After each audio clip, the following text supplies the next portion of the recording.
The Ghana Tertiary Education Commission, GTEC, announces officially approved fees for University of Ghana for the 2025-2026 academic year.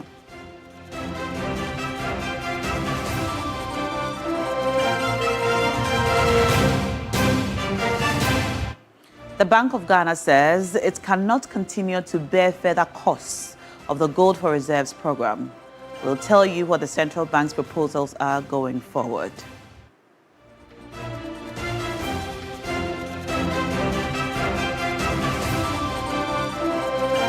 Now, independent power generators commend government for settling a portion of the legacy arrears owed to power generation companies. And in international news, Norway-based human rights group, Iran Human Rights, says at least 648 protesters have been killed in Iran since protests began in late December.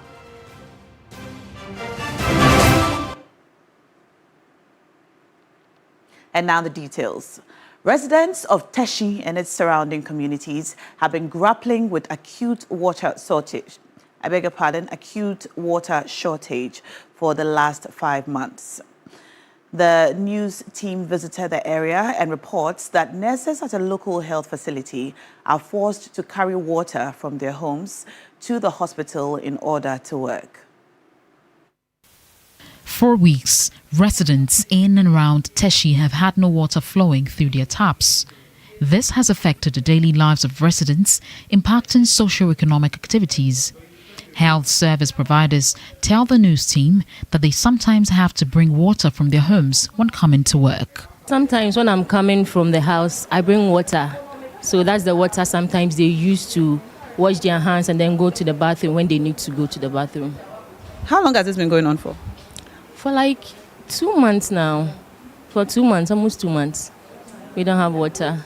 So we have to bring water from the house. And with the nurses too, when we have to go to the washroom and then there is no water, sometimes you just have to hold it before, when you get home, then you do it.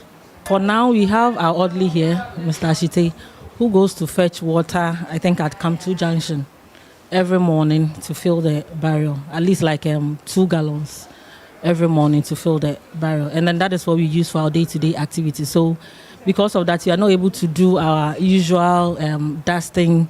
Then when it comes to washing of the hands, sometimes we buy sachet water to wash our hands because we don't have enough water.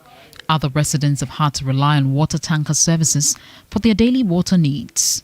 Residents are calling on authorities to address this dire situation as water remains a basic necessity for survival. For some time now, the whole electoral area has not got water. And it has become a very big problem and a big challenge. What I will say is, even when you're having money to even buy tankers, you don't even get the water. And then the prices of the tankers too are very, very high.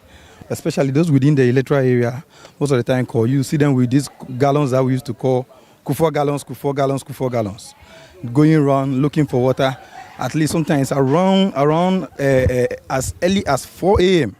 People get up, go to different electoral areas just to get water. I'm begging and I'm pleading on the government to do something for us. Officials of the Ghana Water Company Limited say the shutdown of the Teshi-Nongua desalination plant is to blame. We've had to shed a little water from Bong with the people within that area. And if you look at the population in that area, there's no way we can serve people more than 3 days in a week. And also because of the new rationing regime, our network is such that we still need to do some interconnections so that we ensure that water will get elsewhere. Hopefully, we should end this legal issues between us and the owners of the plant. For now, residents of Nongua and surrounding communities continue to bear the brunt of the water crisis. Now, the independent power generators have commended the government for settling substantial portions of the legacy arrears owed to power generation companies. According to the IPGs, the clearance of the long-standing obligations represents a major milestone in restoring financial stability and operational confidence across the power sector. Government, in a statement from the Ministry of Finance, announced it had cleared legacy energy sector debt amounting to approximately 1.47 billion as at 31st December 2025. Central to the intervention was the full repayment of the World Bank Partial Risk Guarantee (PRG), which had been depleted due to persistent non-payment under the previous administration. The action by the previous administration, the Chief Executive Officer of the National Petroleum Authority, Godwin Eduji Tamaklo, noted was reckless and had a negative impact on the credibility of the country. And so the very credibility of a whole sovereign state was what was at stake. The independent power generators or producers, they were the people facing the brunt of these decisions. In terms of the direct legacy debt, over $300 million have been paid to the independent power producer. Spokesperson for the Ministry of Energy and Green Transition, Richmond Roxon, says the move by government will ensure a consistent and stable power supply. You will notice that in the last couple of months, we've had a lot of these IPPs come in with new power projects as a result of the payment. So you cannot be consuming gas when people invest $8 billion and then you consume and not pay. And that is what happened under the previous administration. However, a former Minister of Finance, Dr. Mohammed Amin Adam, is questioning what he describes as the publicity surrounding the government repayment of energy sector debt. Reacting to the announcement on Facebook, the Member of Parliament for Karaga noted that such repayments are not new. For the independent power generators, IPGs, the settlement of the legacy sector debt reflects decisive leadership and a clear commitment by government to resolving inherited structural challenges that have constrained the energy sector for several years. The IPGs reaffirmed their unwavering commitment to Ghana's energy security, economic transformation, and industrial development. Now, the $1.47 billion paid by the government on January 12, 2026 to stabilize Ghana's energy sector is the latest response to a debt crisis years in the making. Judith Brown is in this explainer outlining how the sector slipped into trouble and what the reset is intended to fix. On Monday, January 12, 2026, the Mahama administration announced a payment of $1.47 billion as of December 31, 2025 to stabilize Ghana's troubled energy sector. And while this payment, which cleared part of the debts owed to the power generators, gas suppliers and other industry players, has been widely welcomed, it also draws attention to a deeper problem: how a sector once seen as an engine for industrial growth became a major threat to Ghana's macroeconomic stability. Now, by the end of 2025, Ghana's energy sector was carrying an estimated $5.6 billion. That's about 80 billion cedis in debt. And without decisive reforms, this figure is projected to exceed $9 billion by end of 2026. But how did we get here? The root of this crisis lie in the emergency power procurement between 2013 and 2016, when government signed several power purchase agreements, PPAs, on a take-or-pay basis to end persistent power shortages. All these contracts required the state to pay for electricity capacity, whether it was used or not. Over time, excess capacity costs consumed more public resources than spending on roads, hospitals, and schools combined. And by early 2020s, the energy sector had become a major source of contingent liabilities. Debts owed to independent power producers, gas suppliers, and fuel providers spilled into the banking system, weakened state-owned utilities, and put sustained pressure on the national budget. While in 2025 alone, outstanding obligations to IPPs stood at about $1.4 billion. And the main distributor, the Electricity Company of Ghana's inability to fully recover costs, created a cycle of non-payment across the value chain.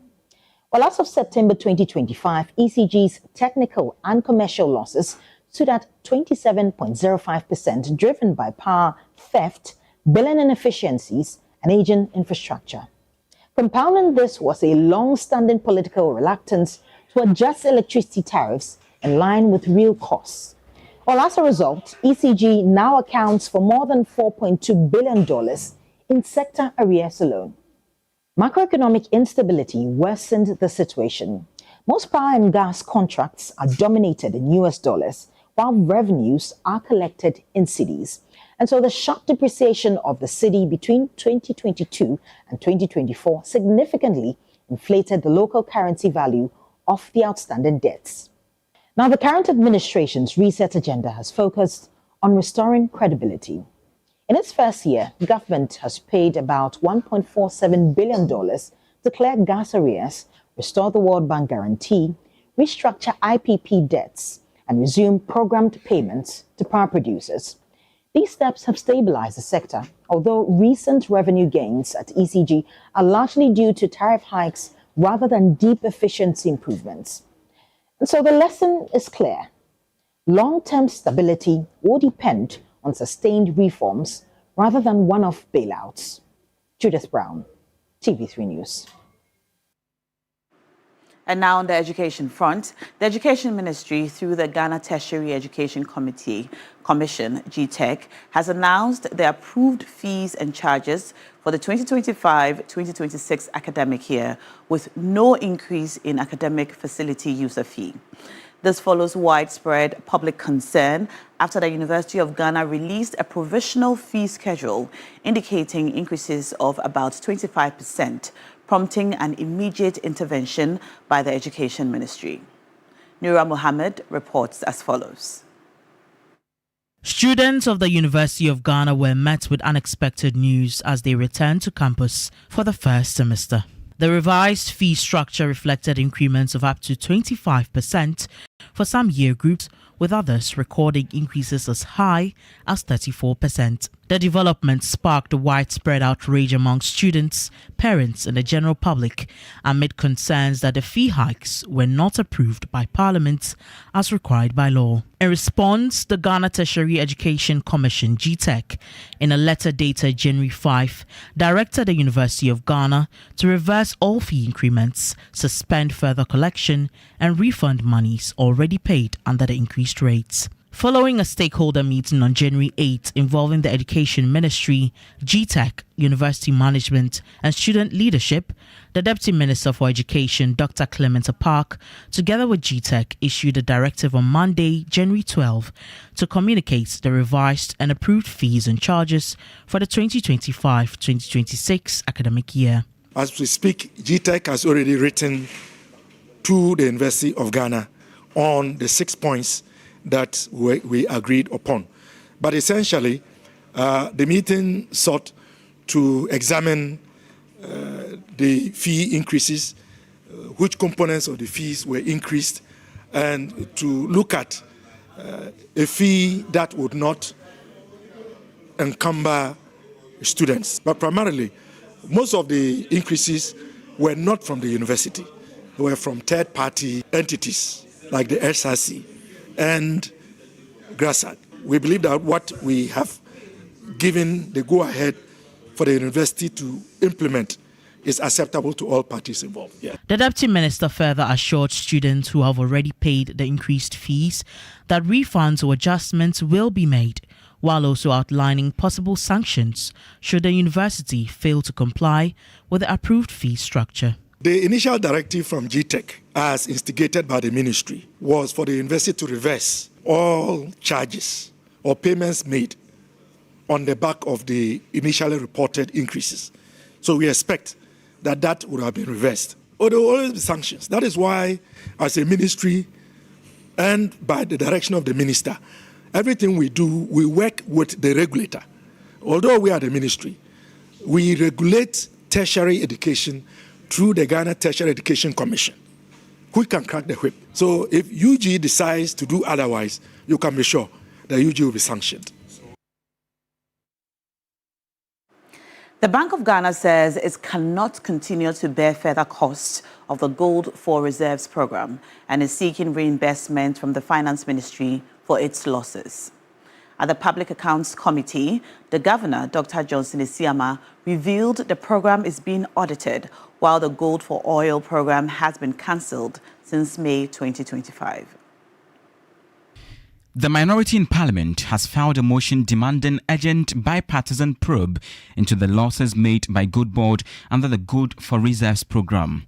On December 29, 2025, the group suggested prosecution of a Bank of Ghana governor and the Gold Board CEO where negligence is established. On Monday, January 12, the Central Bank Governor, Dr. Johnson Pandit Asiama, says the Gold for Reserves cost is becoming a high burden. There are inherent costs in the trading model. That inherent cost is currently being borne by the Bank of Ghana, not just in 2025, but since the program started. The Bank of Ghana, due to what has happened since 2022, we are not in a position to shoulder those costs going forward. As we speak, we are having a conversation with the minister to see if they can reimburse us, even for those costs that were passed on to Bank of Ghana since 2024. So going forward, the key thing or the key question is who takes charge of the costs incurred in that exercise? He told the Public Accounts Committee the program is under external audit, adding that the Gold for Oil has been shut down, saying the cancellation has reduced queues at the pumps. The Gold for Oil, or the G4O, since May of last year, we had to shut that down. An external audit is underway currently, and that entire program is being audited. The Gold for Reserves, that is the G4R.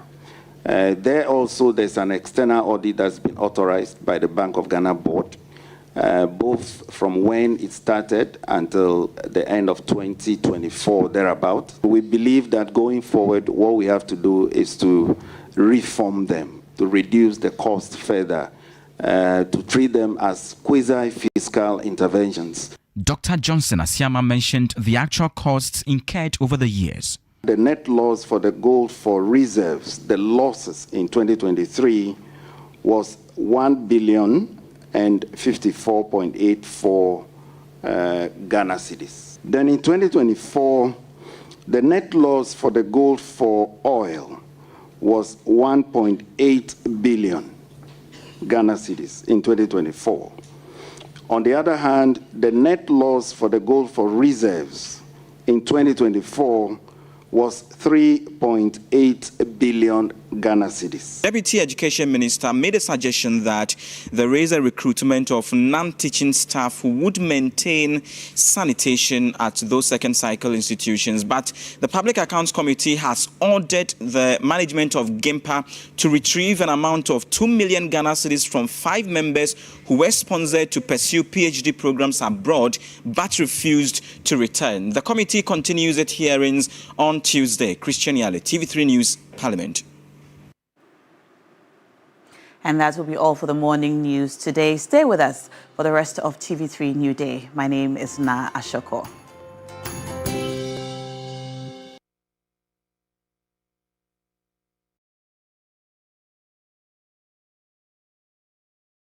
Hey, my head really aches, feeling cold and feverish.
Are they not Pisco anymore? What are they now? It's true. They are just Peter and they are just Peter and Rude Boy now. Yeah. Peter and Paul. Peter and Paul now. Everybody's just PMP.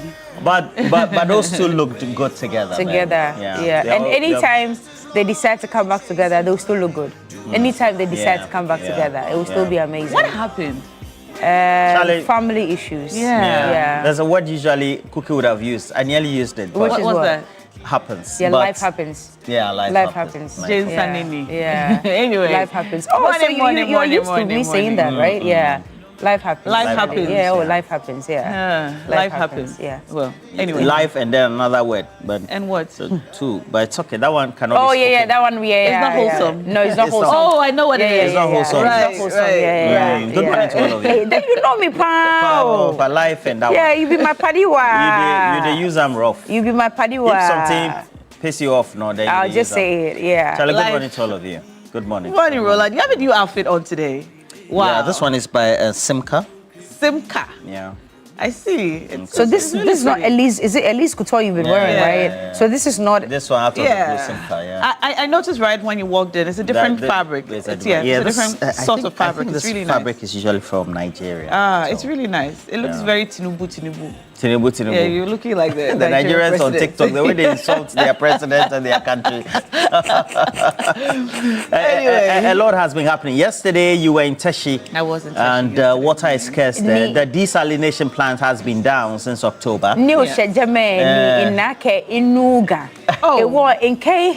Akeke in Bagmane, Make Wake, Isano Kemia, Ayajame.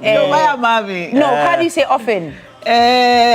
Sanwo for Jamaica. Sanwo for Jamaica, so that I can speak Ghana. Because just in case I can or leave ni Esanimaya, Nungwa Alotes Jame. Yes, I was in Teshi yesterday morning, Kamtu to be precise, because of the ongoing water crisis. Like you mentioned, the desalination plant, the Teshi Nungwa desalination plant has been shut down since October of last year. And it was the major source of potable water for the people in the community. Now, before the shutdown, it was providing about 60,000 metric. What's the unit of measurement? Tons now. No. Well, it's water. It's liquid. Cubic meters. Yes, cubic meters. 60,000 cubic meters of water to over 500,000 people in the Teshi Nungwa community, and some people in some parts of La, and some parts of Spintex, and some parts of Tema. Yeah, some parts of Tema as well. Since October, there was some rationing that was going on. So water was coming once a week. But for the last 2 months, the water has stopped flowing altogether. So water is not coming to the taps. We've mentioned it here. I talked about it a number of times here, because some parts of Spintex is also experiencing it. As well. But Ashaiman, you guys are okay?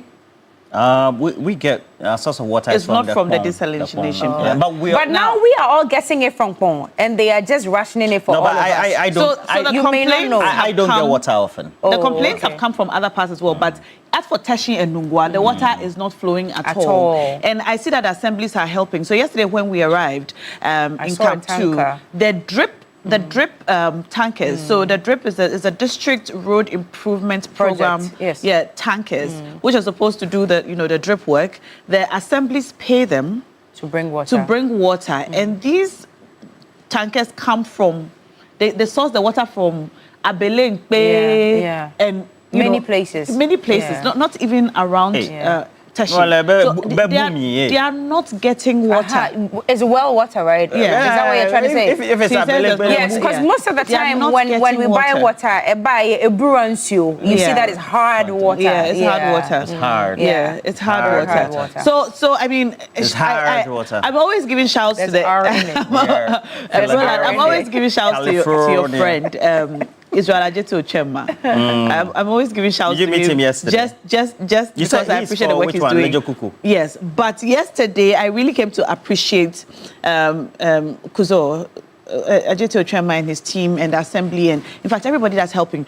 Because when we arrived and we saw the gallons from the Kufuor gallons, the yellow ones. The number of Kufuor gallons.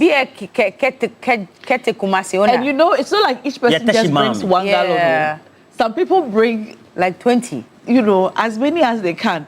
Including the big bottles we put on dispensers. What are they called? The dispenser gallons as well. Yes. So they basically bring all large dispenser bottles, or what do you call it? Yeah.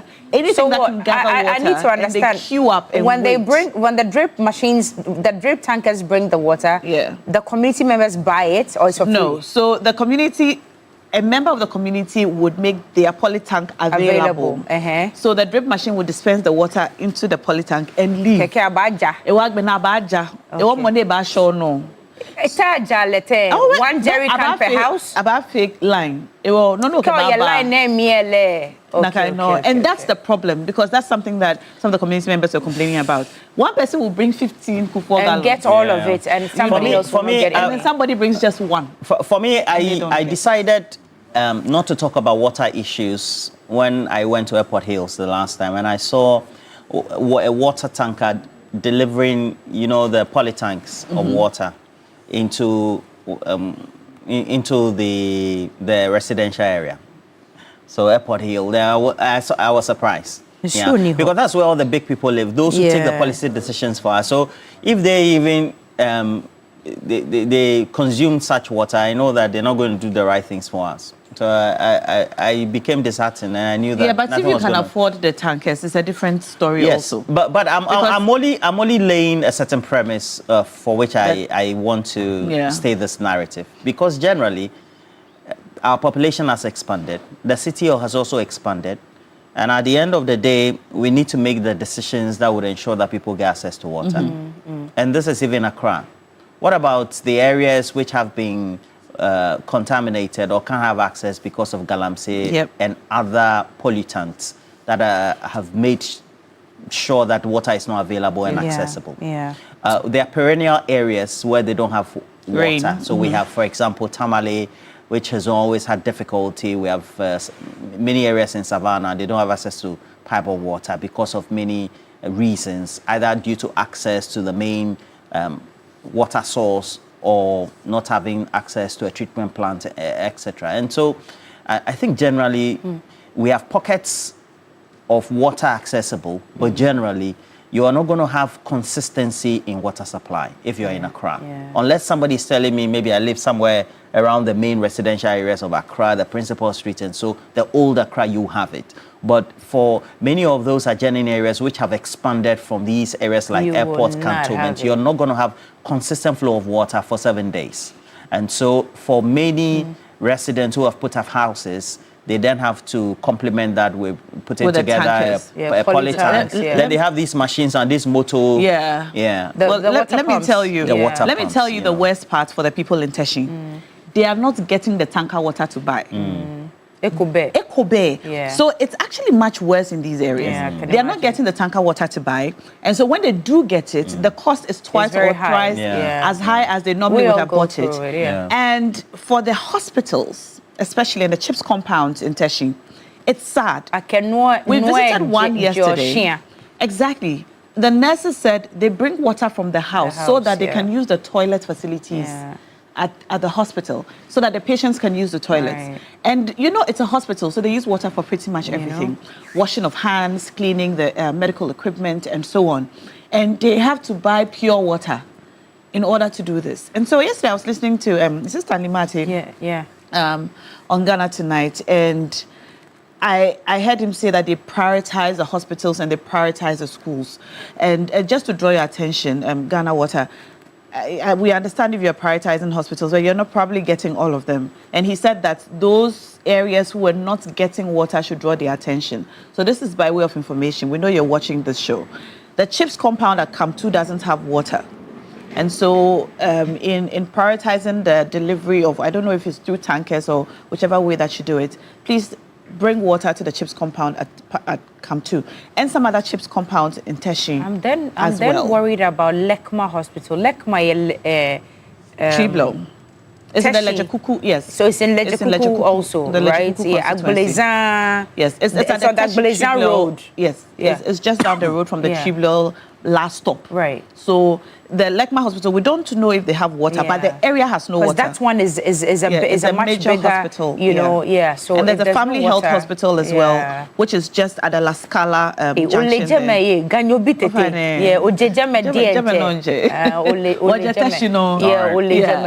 But it's not just Teshi. You're going today to... I'm going to Nungwa as well. To Krowo. Okay. So I'm going to Nungwa or Krowo because we were in Lojokuku yesterday, and so today we're going to go to Krowo. That's Nungwa and its environs, to go and assess the states with which residents are coping, more importantly, because access is not available. So once you don't have access, then there's nothing we can do about it but to keep asking. But just to look at the state with which residents are coping, and which other means have they resorted to getting access to water is very important. So that and you know, as we ask the questions, Cookie, yesterday I was listening to Stanley Martin Ghana Tonight, and he said something that I thought was, I don't know if I should say interesting, but he said it is for the benefit of the same people who are complaining that the desalination plant is currently not in operation. And he mentioned legal issues too, legal issues. And then he also mentioned standards. Yes. That's what he said? Yes, operating standards. Yes, he says that the operating standards of Ghana Water is higher than the operating standards of the, even he mentioned some other organizations, that Ghana Water holds itself and its partners to very high standards. That's what he said? Yes. Stanley Mate? Yes. Okay. And so there are also some legal issues. He was not directly apportioning blame to any of the parties, but there are issues that need to be addressed. And so the people of Teshi and Nungwa and the people who are affected should please bear with Ghana Water because they are trying to resolve the issues and it is in their own he's a PR manager, so but insider sources that I have from Ghana Water, as well as the relevant state agencies, whether it's PURC, is indicating that managing and then operating the desalination plant is very expensive with the type of tariff that the PRC is approving and subsequently made for us to pay the consumers. It's way too low, right? It's way too low. It cannot so sustain operationally, the cost is very high. So the Ghana Water is in a position to be able to pay their portion of the operational cost. But the other subsidy that will be needed will have to come from the Ministry of Finance. It's not coming through. And so I think they are in a fixed or indecisive position because if the management of Ghana Water Company talks directly to this and assigns the reasons why the desalination plant is non-operational, it's going to be like the management of Ghana Water Company. They choke the government. You understand? But that's the reality on the ground. The reality is that the finance ministry is not committing to pay that part of the subsidy or that part of the operational cost, whilst the Ghana Water Company has been able to do so. To pay their part. Yes. So there's a component that needs to come from the government of Ghana through the Ministry of Finance, and then the Ghana Water Company also gets to do the subsidy as well, because operating a desalination plant is expensive. Yes. It's not like normal water that you go and take from a source. This one you're taking seawater, very saline, treating very it. salty, and so generally it means that it's going to be more expensive. Yes. And that's the reality that's confronting. And it's not the first time that there's a problem with the cost of operation for the desalination plants. Generally across the world, in the past? Yes, generally across the world, operating desalination plants are expensive. It's high-end technology.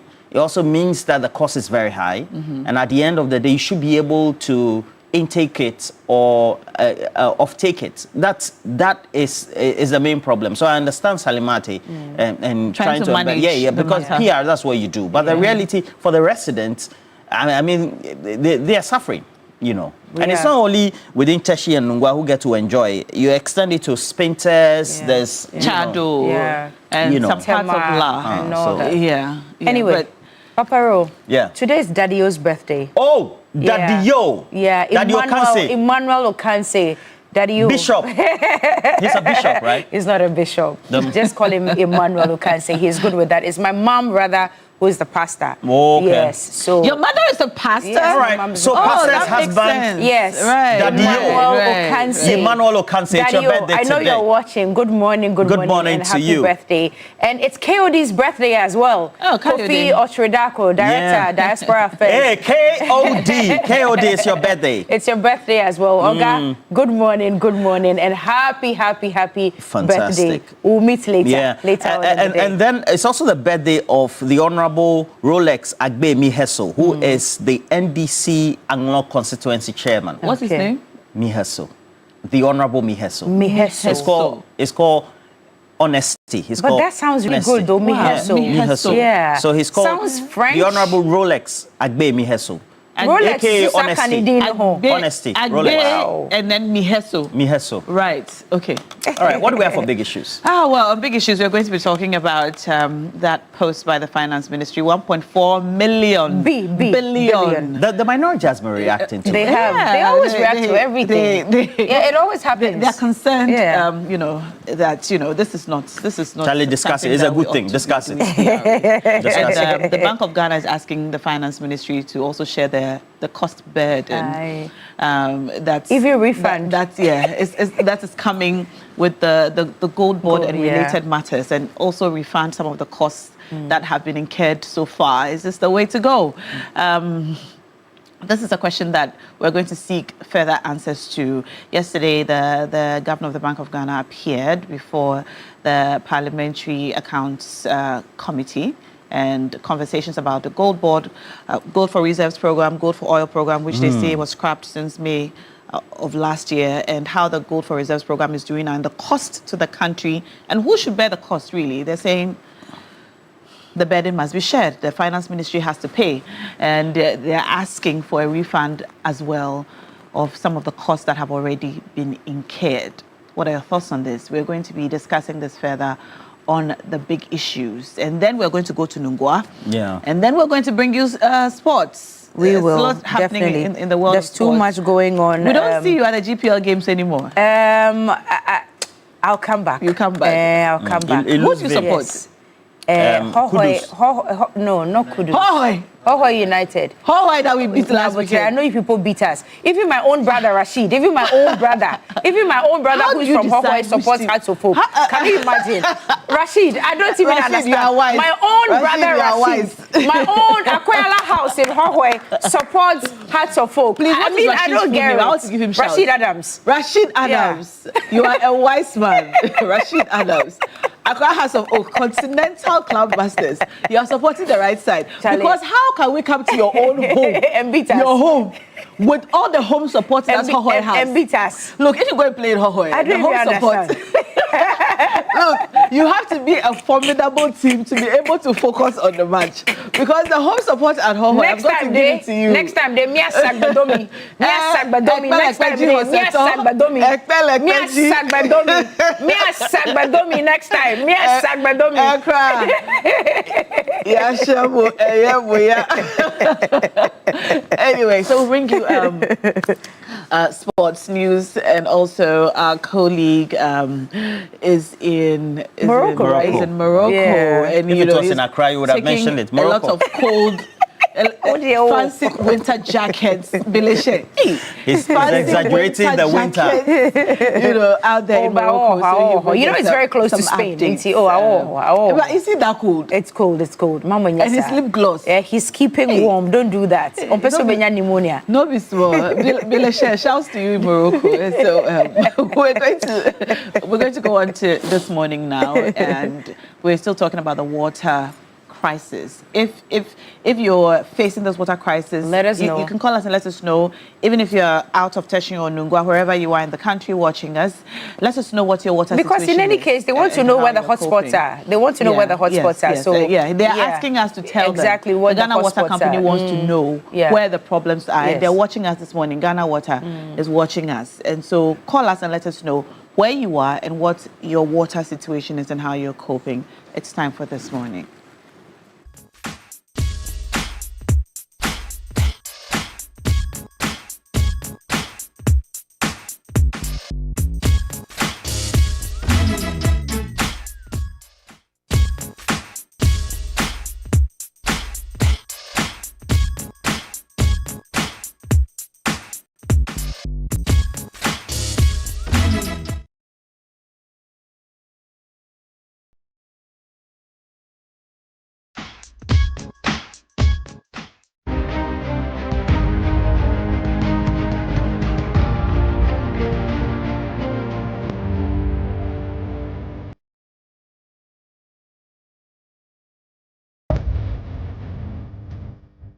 Here?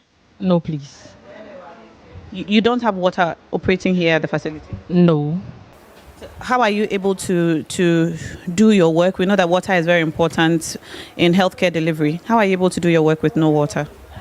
Okay, so for now we have our orderly here, Mr. Ashite, who goes to fetch water, I think at Kamtu Junction, every morning to fill the barrel, at least like 2 gallons every morning to fill the barrel. And then that is what we use for our day-to-day activities. So because of that, we are not able to do our usual dusting. Then when it comes to washing of the hands, sometimes we buy sachet water to wash our hands because we don't have enough water to go ahead with. You buy sachet water to wash your hands? Yes. And for patients who need to go to the bathroom, I mean, for healthcare delivery, you would need water. Do they all rely on the water that comes from the water that the orderly goes to fetch in the barrel? So sometimes when I'm coming from the house, I bring water. So that's the water sometimes they use to wash their hands and then go to the bathroom when they need to go to the bathroom. How long has this been going on for? For like 2 months now. For 2 months, almost 2 months. We don't have water. So we have to bring water from the house. And we the nurses too, when we have to go to the washroom and then there is no water, sometimes you just have to hold it before, when you get home, then you do it. And this has been going on for 2 months. Yes. Have you been told anything about a possible solution to this problem? Not really. No, they've not told us anything. So we are just waiting. And this orderly who goes to fetch the water, is it part of his responsibilities? Do you have to pay him extra to do this? And who pays for the water that he fetches? So sometimes we give him money to fetch the water. As in your pocket money as a nurse? Pocket money as a nurse. It's not his responsibility, but since there is water crisis, we've added to it. And does he always get water from this location? No, he doesn't. Sometimes he has to go as far back as Kamtu Junction to get the water.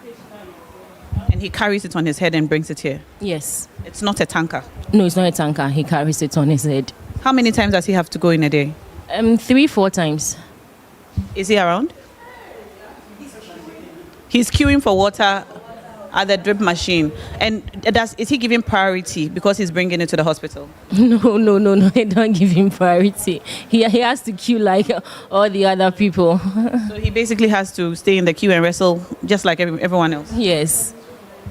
Even though he's bringing it to a medical facility? Yes, he has to queue. They don't care. He has to queue. Have you had to turn people away because you can't give them the treatment they need because of the water crisis? No, we don't. Right. If we don't have water, still we attend to you. Thank you so much for speaking.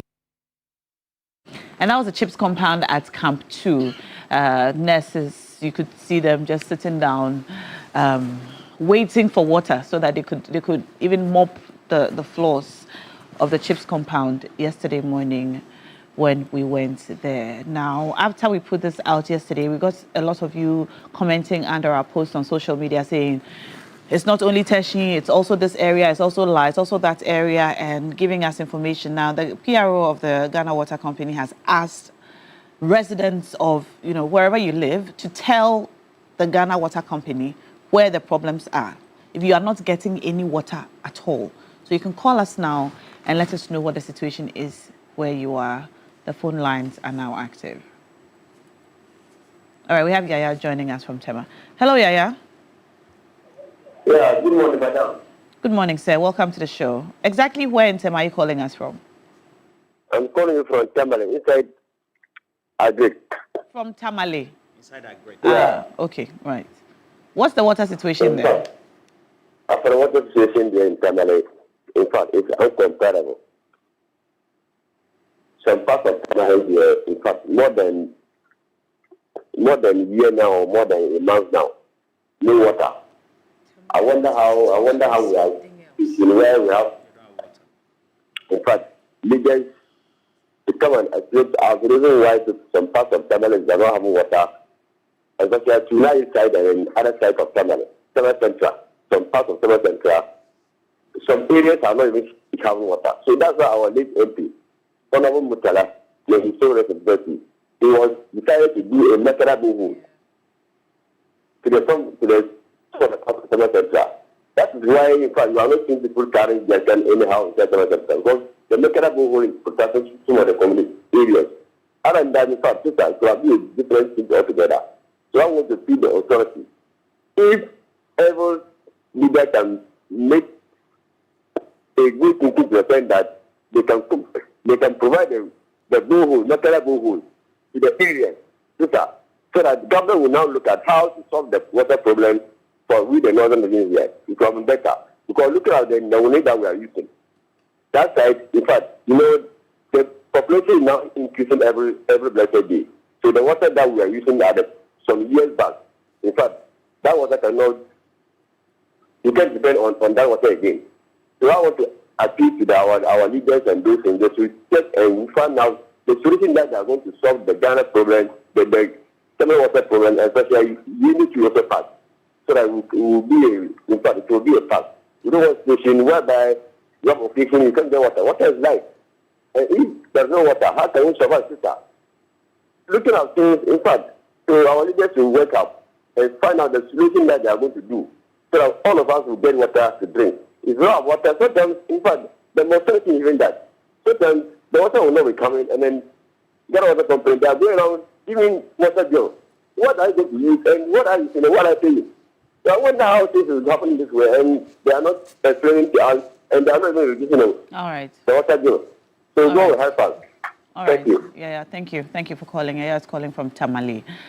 And you were saying that this is a common problem in Tamale. Tamale. No, but remember I covered the elections in 2024. Right from the airport when we touched down, everyone who met us told us about the water situation, that it was something to be dealt with. The water situation in Tamale, listen, it's unprecedented. And they've been suffering for a very, very long time. So what he's saying is very, very true. It's been years, not just months, that we are experiencing in Accra. It's been years for them. But the Tamale situation is due to the cost is going to take a central government to be able to pull transport water from, whether it's the Volta? Yeah. Into that part of the country. And then, of course, you're going to have access through the Savannah area, Right. the What about Savannah boreholes? region.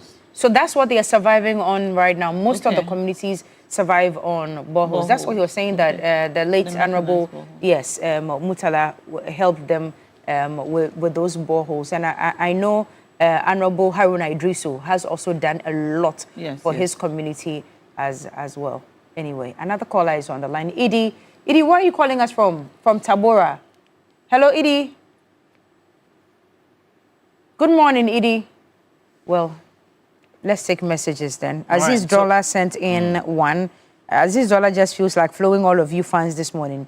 Now, your outfit is top notch, most especially your hairstyle. Papa Ro, you are so elegant in this kaftan outfit. As for Cash Mama Cookie, you are straight to the top when it comes to dripping. Good morning to Professor Sharif Khalid. Aziz Dollar sent in that one. I'm told Musa. Shout out message. I know. I'm told Musa from Upper West. Hello, good morning, Musa. Morning, how are you? Very well, thank you. How are you also? Musa? Oh, too bad. Yes, I think we've lost Musa. Well, let's head for some messages this morning. Rolly, you want to start? Okay, so I have this one from Kwame J, who says that for many of us living in areas that are Galamsey endemic, we don't have water 24/7. You'll find that there are times that even where the water is flowing, the color of the water is nothing to write home about. And that's what central government needs to think about. So we need to solve our Galamsey issues to be in a position to provide water across board in those areas where we have illegal mining ongoing. And then also Courage Kotuka from Anglo-Gala Shibi also says, I'm really enjoying the discussion so far. Access to water is a key issue across many regions in Ghana, where there are communities that have access to water. Others also don't have it fully. And I believe the people of Teshi and Nungwa are just going through a myriad of problems relating to water that other communities across the country are going through. A happy birthday to the Honorable Agbe Miheso, the NDC constituency chair for the Anglo constituency, and that's coming from Kotuka Courage. Bosco Wycliffe says, good morning, Rolly and your crew. This water crisis here in Teshi Bush Road is very disheartening. We've been battling with this for almost 5 months now, and the bills that come to are very high. I wonder where those bills come from, because they used to supply us once in a week, but unfortunately, there's been weeks of no flow at all. On the days that it flows to, the pressure is very low, and those using pumps in their homes access it more, making those of us without pumps suffer. The government must intervene, because the situation here is very bad. Another caller from Bimbila. Hello, good morning. Welcome to TV3 Newday. Hello, good morning. Okay, looks like we're having challenges with the telephone lines. Awudu Yusuf says the water crisis should be treated with urgent need. Here at Sola in the Savannah region, we cannot even talk too much. Wow. Well.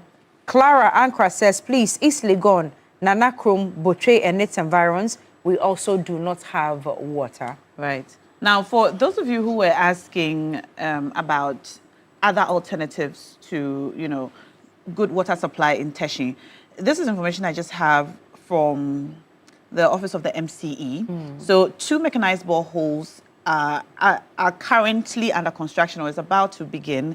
They did the assessment on Saturday.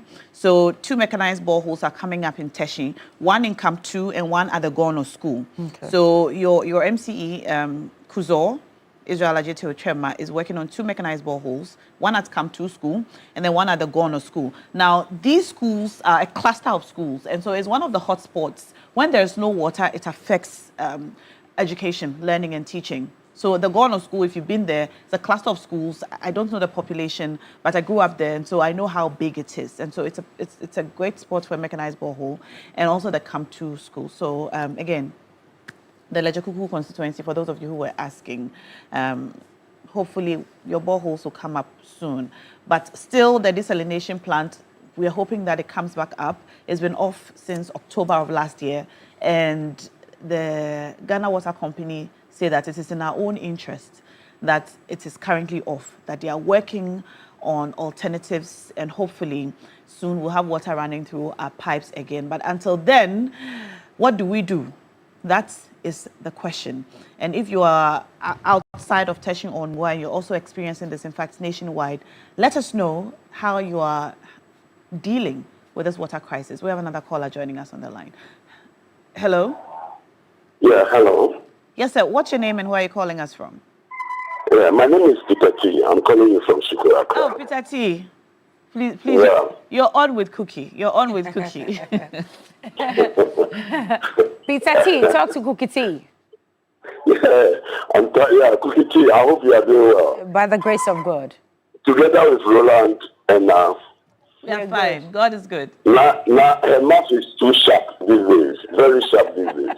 My mouth is too sharp? What does that even mean? Anyway. About this water problem, I suggest that I think water authorities must be up and going, because this thing is all over the place, especially in my place for some time now.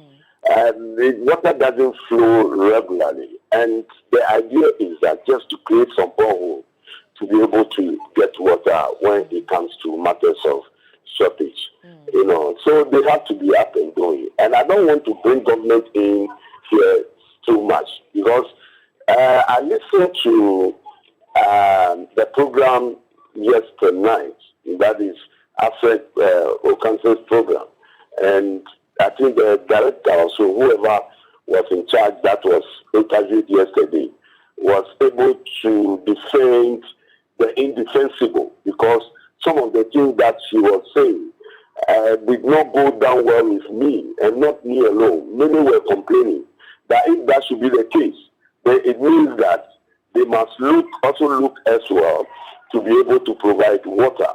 And it is becoming rampant all over the place. Shukura in particular, we don't have regular for some time now, more than 6, 8, 9 months.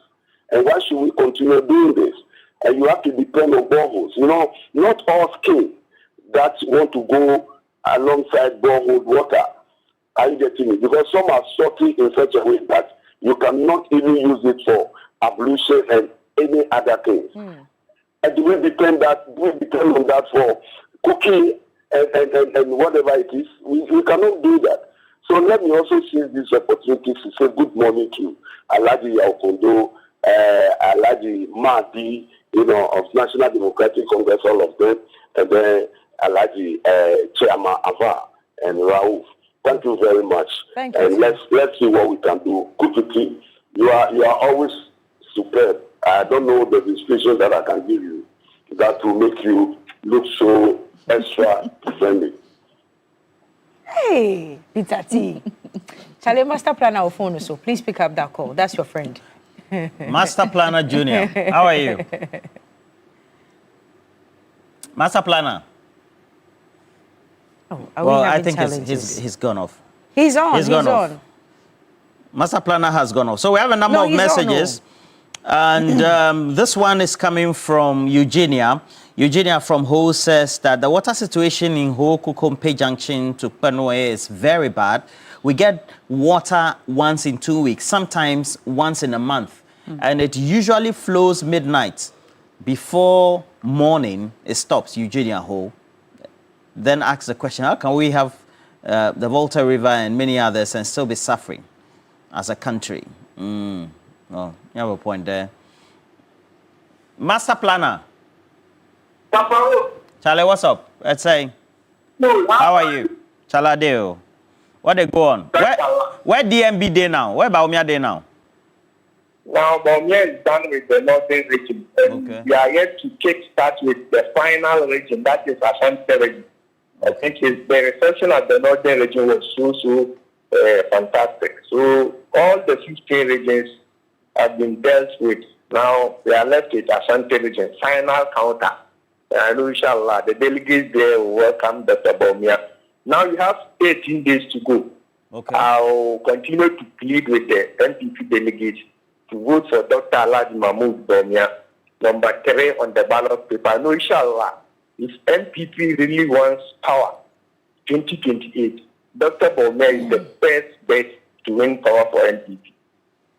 Papa, yes, let me say special good morning to you, and then cookie tea. And then now you are really doing a fantastic job. You guys are really looking fantastic this morning. Hey, boss. Roland.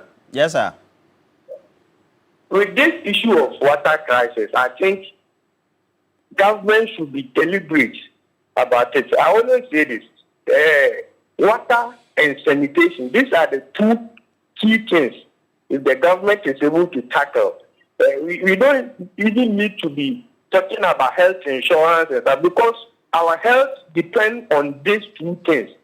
Water and then what? Sanitation. So we are pleading with the government. Northern region, for instance, it's been years. I did my national service as a woman. The task comes once a week. Sometimes that tells you that they won't open the task. So it's very, very disastrous. Those people staying there, it's not easy for them. So government, we have Bupe River, the black Volta and then the white Volta. We're talking about the Volta, but they have some rivers there that the government can use to supply water for them. So we are begging with the government. We should do something. I know President Mama is trying his best. He's solving one or two issues, and he can do this. In addition, he is from the northern region, and he should please do the necessary for his people. And TV3, let me commend you for always bringing issues that seeks to solve the problems of the people. It means you are really on ground. Keep up the good work, Roland and the team. God bless you, abundantly. Master Planner Junior. The position you are going for Kintampo North for MPP is which one? Yes, communication officer. That's why I'm always on air, trying my best to fight for my party. And I know certainly nobody will contest me, because the delegates themselves know that, you are the best. The work day ground, and we are really doing the work, not because... Please, does the party know that as an MPP you keep calling into our program and then you listen to us, you watch us? Does the party... I don't know about that. I know I'm a policy analyst, so I call as policy analyst, not just MPP. Yes, sir. Yes, sir. Zach, we'll talk. Yeah, we'll go talk here. But he now be Thank you very much. But he now be Yimbil says, Cookie, You've told it all. Tamale has been living with this water problem for ages. So seeing this Tema and Nungwa suffer for 3 months is a laughing story for us in Tamale. The UDS campus in Dungu is the baddest hit. Water does not flow through our tap. Meanwhile, we have taps in our homes, but yet no water is flowing. Listen, for all the MPs in the northern region, from Mutala, the late Mutala to Suhini, all of them have provided boreholes, but it's still not enough to take care of the water crisis in the northern region. We sympathize with you and we feel your pain. Another caller is on the line.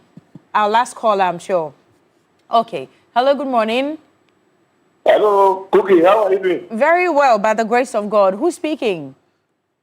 I'm calling from Bonka. And your name is? My name is Mugabe. Are your taps flowing, Mugabe? Yes. Bonka is which area again? Cookie, and brother, yes, good morning to all of you. Good morning, sir. Now, you know one thing.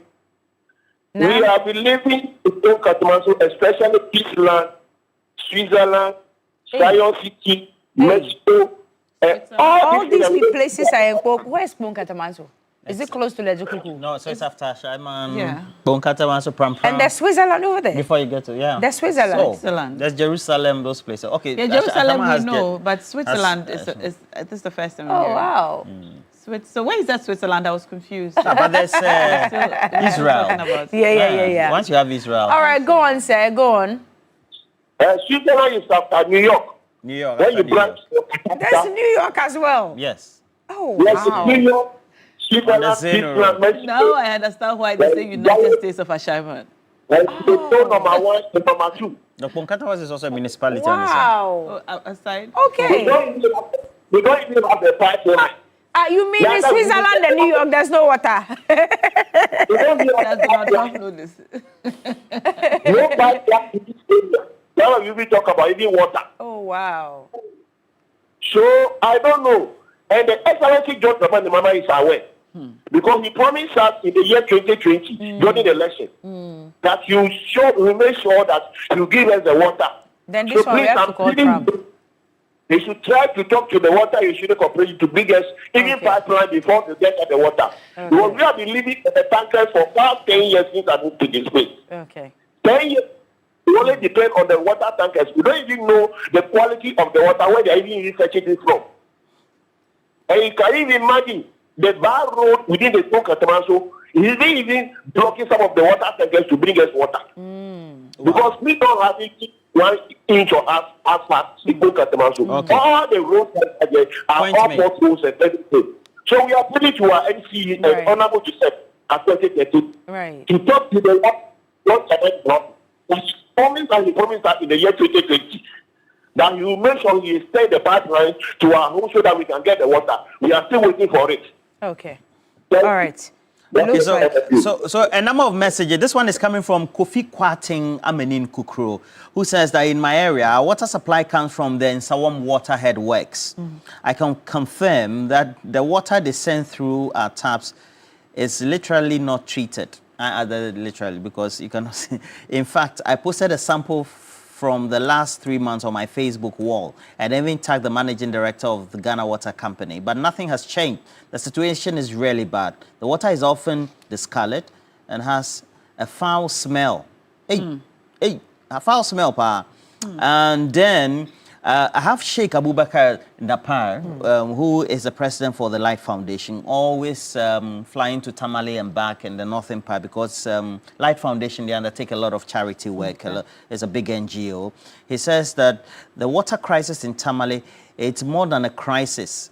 If there's any other word to describe it. If you keep buying, and it's really serious. And the less privileged are those who are suffering. Indeed, residents of Tamale and its environs are suffering too much. And we have this one from Kweku Sprayer, says that Tema Community 3 around International Maritime Hospital, sometimes water flows just once a week. But almost 2 weeks now, water has not been flowing. For those residents around Tema Community 3, the Maritime Hospital area, They just don't have access to water. And Community 3, close to Community 5, just doesn't There's have some access information here as well, which says that now we can verify. It says there's a spot close to Yomo Specs area where water tankers come to fill up every day. And the person says, I was told it's illegal and the activities make some pipe tubes not run water. Can Ghana Water look into this area? Yomo Specs, yes, I know Yomo Specs. There is a tanker that comes to fill exactly, the yes. polytanker. And they're saying that it's illegal. Ni a block or pipelines there. Okay. Well, Israel Ajeto Chema, please. Yeah. Please look into this for us. They say that there is a tanker that comes to fill up polytanks at Yomo Specs and it's illegal and it's blocking the pipes. Yeah, the pipelines. But the pipe is not flowing. Okay, all right. We'll look into that. Honorable Kuzo, please look into this for us and so that this matter can be resolved. But there's a world-class university right here in Ghana, Rosebank International University, a strong South African university with a brand, which is a brand of AdVTech Group, Africa's largest private education provider, with 146 schools across 5 African countries and over 100,000 learners, and partly owned by the World Bank through the IFC. Rosebank International University is fully accredited by the South African Qualifications Authority, the British Accreditation Council, GTech in Ghana, City Guilds UK, and Capsicum Culinary Studio. At Rosebank International University, we offer a Doctor of Business Administration, MBA, Masters of Science, and Master of Philosophy in Digital Marketing, Bachelor of Supply Chain Management, targeting professionals in freight forwarding, customs, and more. We offer hospitality and culinary arts available at diploma, undergraduate, and postgraduate levels. Our ICT has BSc Information Technology in Business Systems and IT Computer Applications Development. All carefully designed to equip you with skills and qualifications needed for a successful global career. Our mission is simple: inspiring excellence. Admissions are now open for January 2026. Visit our modern campus at Airport Commercial or Pebia House, Accra, or apply online at www.riuc.edu.gh. Rosebank International University, building global citizens.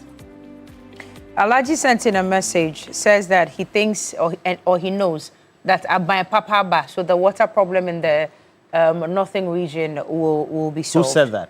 Alaji Bini Yirubun Shele. Of Savalugu. And he sent his usual greetings to Shamima, Muslim and husband. Well, there's a granola bar here on the table, which is very good for you, your family. It's good for your health as well. I mean, it has all the nutrients that your body needs to face your day. So make sure that you grab one for yourself and for your family as well. Available everywhere. This one, it's in every corner shop in the country. Make sure that you get one for yourself and for your loved ones. On that note, let's take a break. We will be back with the big issue.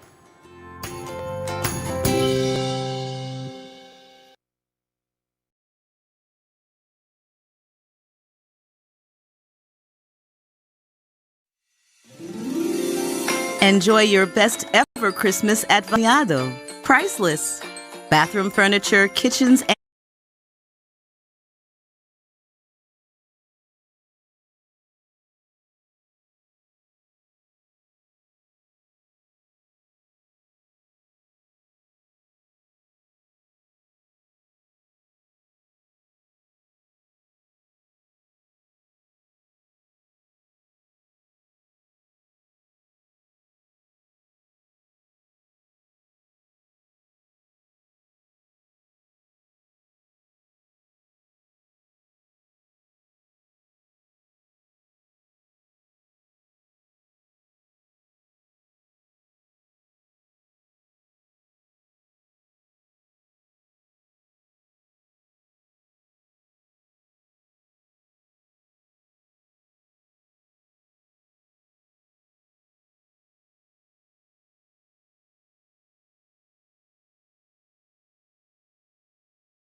And you're welcome back. You're watching TV3 Newday. It's now time for big issues where we address the pressing issues in the country. We've seen a lot of your messages asking us to speak further on the water issue in Teshi and Nungwa and Tema.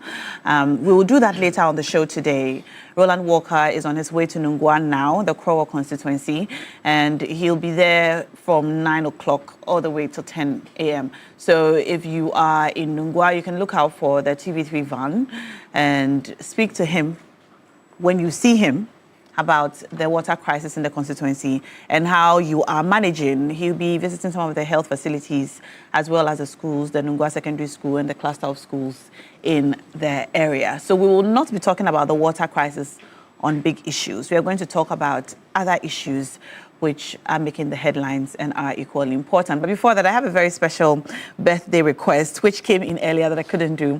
So a very special 69th birthday to Mrs. Susanna Saki Apia of Medina. Wishing you good health, peace and love. And it's from your brother, Christopher Soa Mensah, here at TV3. He's our cameraman on TV3 Newday. Amazing, amazing gentleman. And he's wishing you the very best. Mrs. Susanna Saki Apia in Medina. You are 69 years old. Wow. Well, God bless you. And may you continue to live long in good health. Now, back to big issues. This morning, we're going to be looking at two main issues making the headlines. First, we know that we have been told that the government has paid some 1.4 billion in some of the legacy debts which have accrued over the years. Now, while that's met some celebration, especially on social media, the NPP has said that, well, this is just, it's not necessary for these PR gimmicks, they call it, because this is nothing new and not something that we should be celebrating and going on about it on air or online. All right. Now, we'll bring you more information on that. So the government, according to the government statement, $1.470 billion has been paid. The World Bank risk guarantee of $597.15 million has been fully repaid, restoring the facility in full. Also, the government of Ghana, under the leadership of President John Dramani Mahama, has decisively resolved the crippling energy sector debt that posed one of the gravest risks to Ghana's financial stability. And the government has successfully renegotiated all independent power producer agreements to secure improved value for money for the people of Ghana. All right. These are just excerpts from the statement that came in after the announcement. We saw that press release.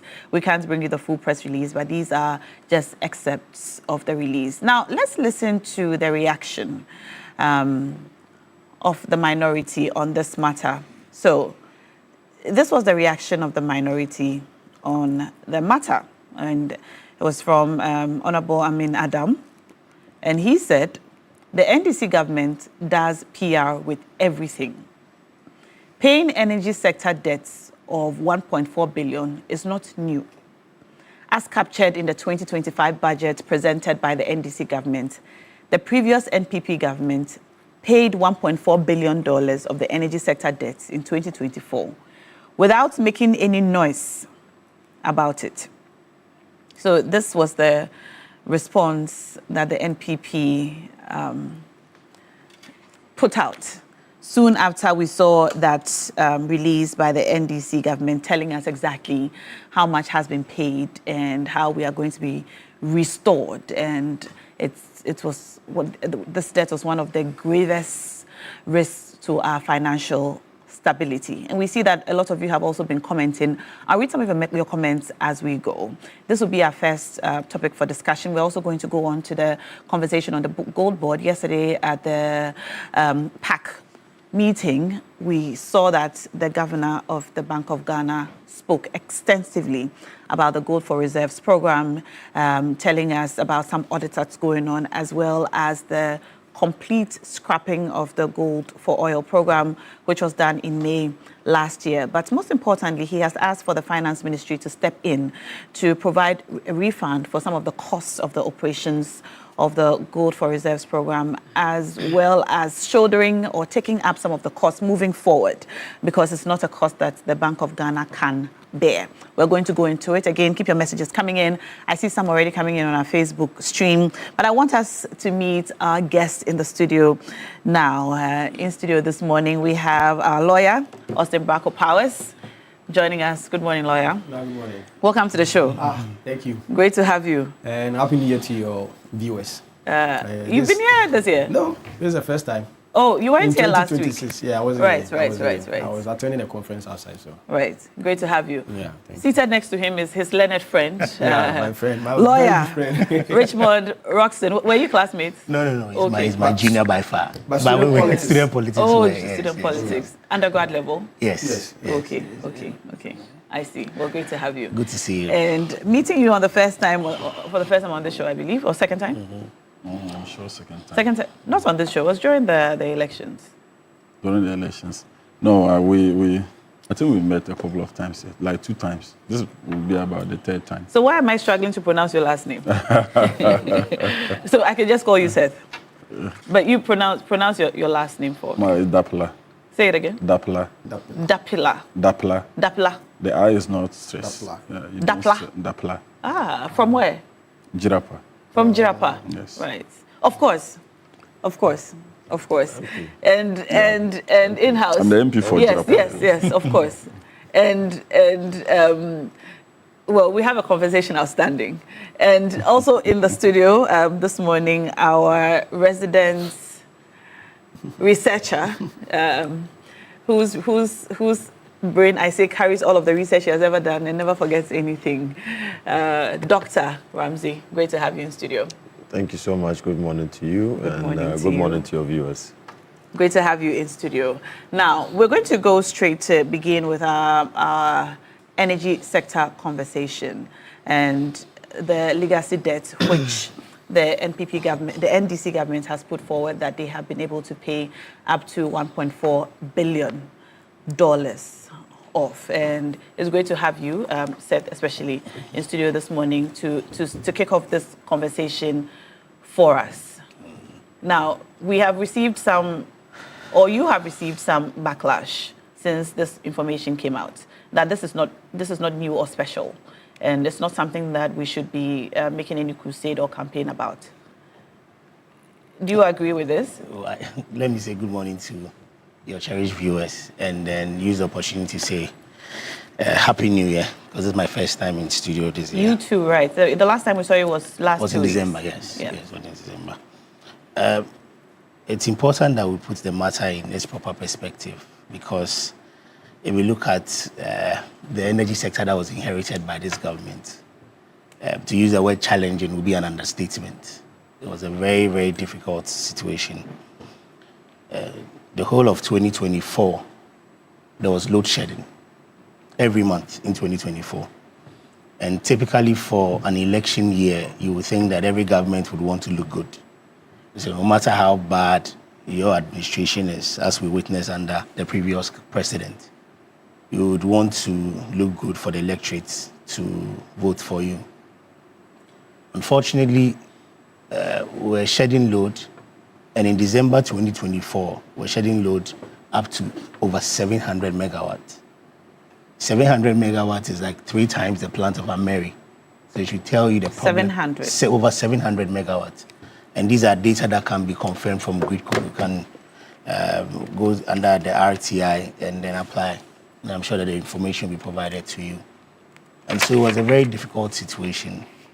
If you recall, just before the swearing in of His Excellency the President, President John Dramani Mahama, at the time, my minister, Honorable Dr. John Jinapor, who was the spokesperson for the transition team on energy, disclosed that we had practically less than 3 days of liquid fuel available to power our thermal plant. Beyond that, there was a legacy debt to IPPs that at the time the figure provided was around 1.73 billion United States dollars. We also had a debt when it comes to this guarantee, the partial risk guarantee, which had been completely depleted. This partial risk guarantee is a very, very important guarantee. In 2014, when we're proceeding with the Sankofa project, again under His Excellency John Dramani Mahama, you had to put together a World Bank guarantee to give the investor confidence that the gas consumed will be paid. This guarantee was $500 million. That had been completely depleted because the previous administration were using the gas and they were not paying for the gas. And so ENI and its partners were drawing down on the guarantee, which I'll call an LC, and you completely depleted it. Beyond that, you come to ECG itself. We had several debts. ECG's books showed that it owed about 80 billion cedis when we took over government. Beyond ECG as well, the management of the cash waterfall mechanism had been very abysmal. ECG goes out, collects the monies, and they were either underdeclared or they were mismanaged or they were directed to other persons, and they were just engaged in procurement. And so the government, led by His Excellency the President and my own boss, Honorable John Jinapor, had to put together a work plan, a comprehensive work plan to deal with the power sector challenges. The biggest headache of all the challenges would be the fiscal space, because as I've mentioned, the fiscal space was really troubling. And so as soon as possible, you had to engage all the players, all the stakeholders, and then see the way forward and how we're going to resolve those challenges. We started with how to keep the lights on. That was the most important thing. Because no matter what you do in this sector, if the lights are off, the people of Ghana will not forgive you for that. Like the struggle we're having with the water now. Yes, and you all attest to the fact that for several months now, there hasn't been any load shedding. Yes. And if you move away from 700 megawatts of load shedding, and in less than 4 months, you turn around the sector. And from April last year till today, not a single day have we shedded load. How have you been able to do this? It's discipline. That's what I'll call it. The first will be fiscal discipline. And then second one will be just understanding the sector and know what to do. Because it was a very short period within which you did this turnaround. That's the way you put it. So the question is that what are you doing differently that the previous administration could not do? And I don't mean to ask this in a political way, but it's just we're just curious to know how you've been able to do this. The first one is that you had to deal with the fiscal challenge. How would you deal with the fiscal challenge if you are indebted to several IPPs, and then you also have collection issues? Definitely, you have to go in hard and ensure that you overturn the story. We took ECG, made a number of policy interventions at ECG.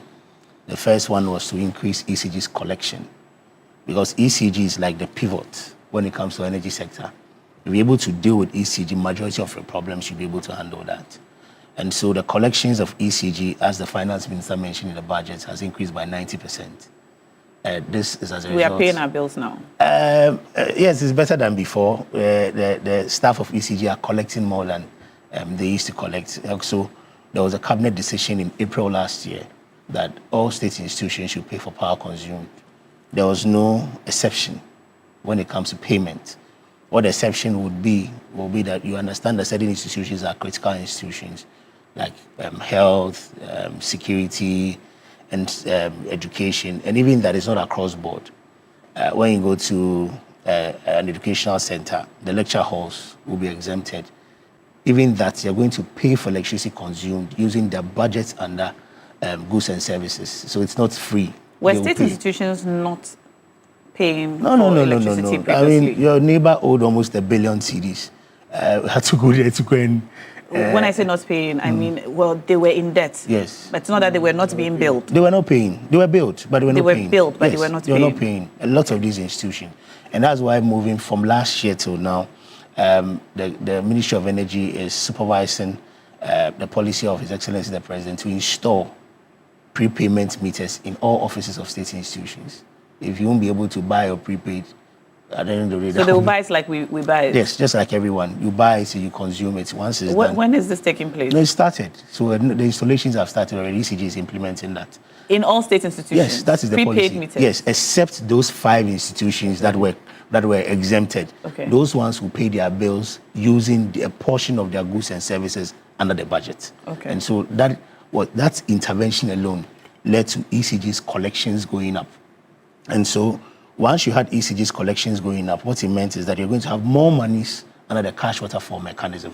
And that is why in 2024, the whole year, the monies that were disbursed to utility service providers under the cash waterfall mechanism was over 6 billion. As at Q3 last year, this government had disbursed over 13 billion cedis. Q3, that is September 2025, to utility service providers. And currently, we are current with IPPs. When we say we are current, every month they will bring you their bills and they will pay them. And that is why for a long time, you haven't heard any IPP threaten that they are going to put off the lights or they are going to stop power generation. And that's one of the reasons why your lights has been kept on. Now back to the payments that has been made, which the former finance minister describes as a PR gimmick. If you have an administration coming with all the challenges that you've had, and in your first year, you're able to pay $1.47 million. Billion dollars, yes, yeah. $1 billion. That is phenomenal. The IPP debt. Where did the money come from? The monies came from a number of sources. Some GOG, some will come from ESLA as well. When I say GOG, will be monies that the government has raised. And then the ESLA, we know that we have the Energy Sector Levies Act, which His Excellency passed in 2015, which was supposed to have a sunset clause of 5 years. Unfortunately, because of mismanagement and redirection, we still have ESLA today. You still have funds in ESLA? No, I mean, once you're buying fuel every now and then, definitely it's part of the component. And so... because we heard that it was depleted. Yes, but it's a recurring fund. So if you buy fuel today, you're going to contribute to the fund as well. And so those are the innovative ways that the government have been able to raise revenue. The $1.47 billion. And let me state on over what period? Over the period last year. Over the last 1 year? Yeah, last year. And it's more than that. And that is where Honorable Amina... As in you paid more than that? More than that. The monies that we spent in the energy sector last year by GOG is more than the $1.47 billion. And that's why I said that's where the MPP gets it wrong. What the statement put out captured 3 critical payments. The first one was the payment to IPPs, part payments to IPPs, which is almost $400 million. And then the second one has to do with the restoration of the gas, the guarantee for the gas, which the previous administration depleted and caused us to pay over almost $100 million in interest rates. And the third one will be outstanding payments for gas supply to ENI and Vitor for Sankofa. Those payments are separate from other payments that have been made. For example, the payment to VRE. If you notice, we didn't capture any payment to any of the state institutions under the energy sector. And if you add those payments, which I'm sure with time, the Ministry of Finance will put that out, because I'm sure they're doing that. Beyond that, there are payments to TALU, which had not been captured in there as well. There are payments to NGAS, there are payments to WAPCO. And then there's, in fact, as at Q3 last year, the data showed that we have spent about $400 million on liquid fuel. That has not been captured here. If you put together what I've even disclosed here, if we're going over $2 billion United States dollars within the period under review, and they're still doing the tabulation of how much was spent entirely last year. And so it is not a PR gimmick. Over 200 billion. Over 2 billion. Over 2 billion, yes.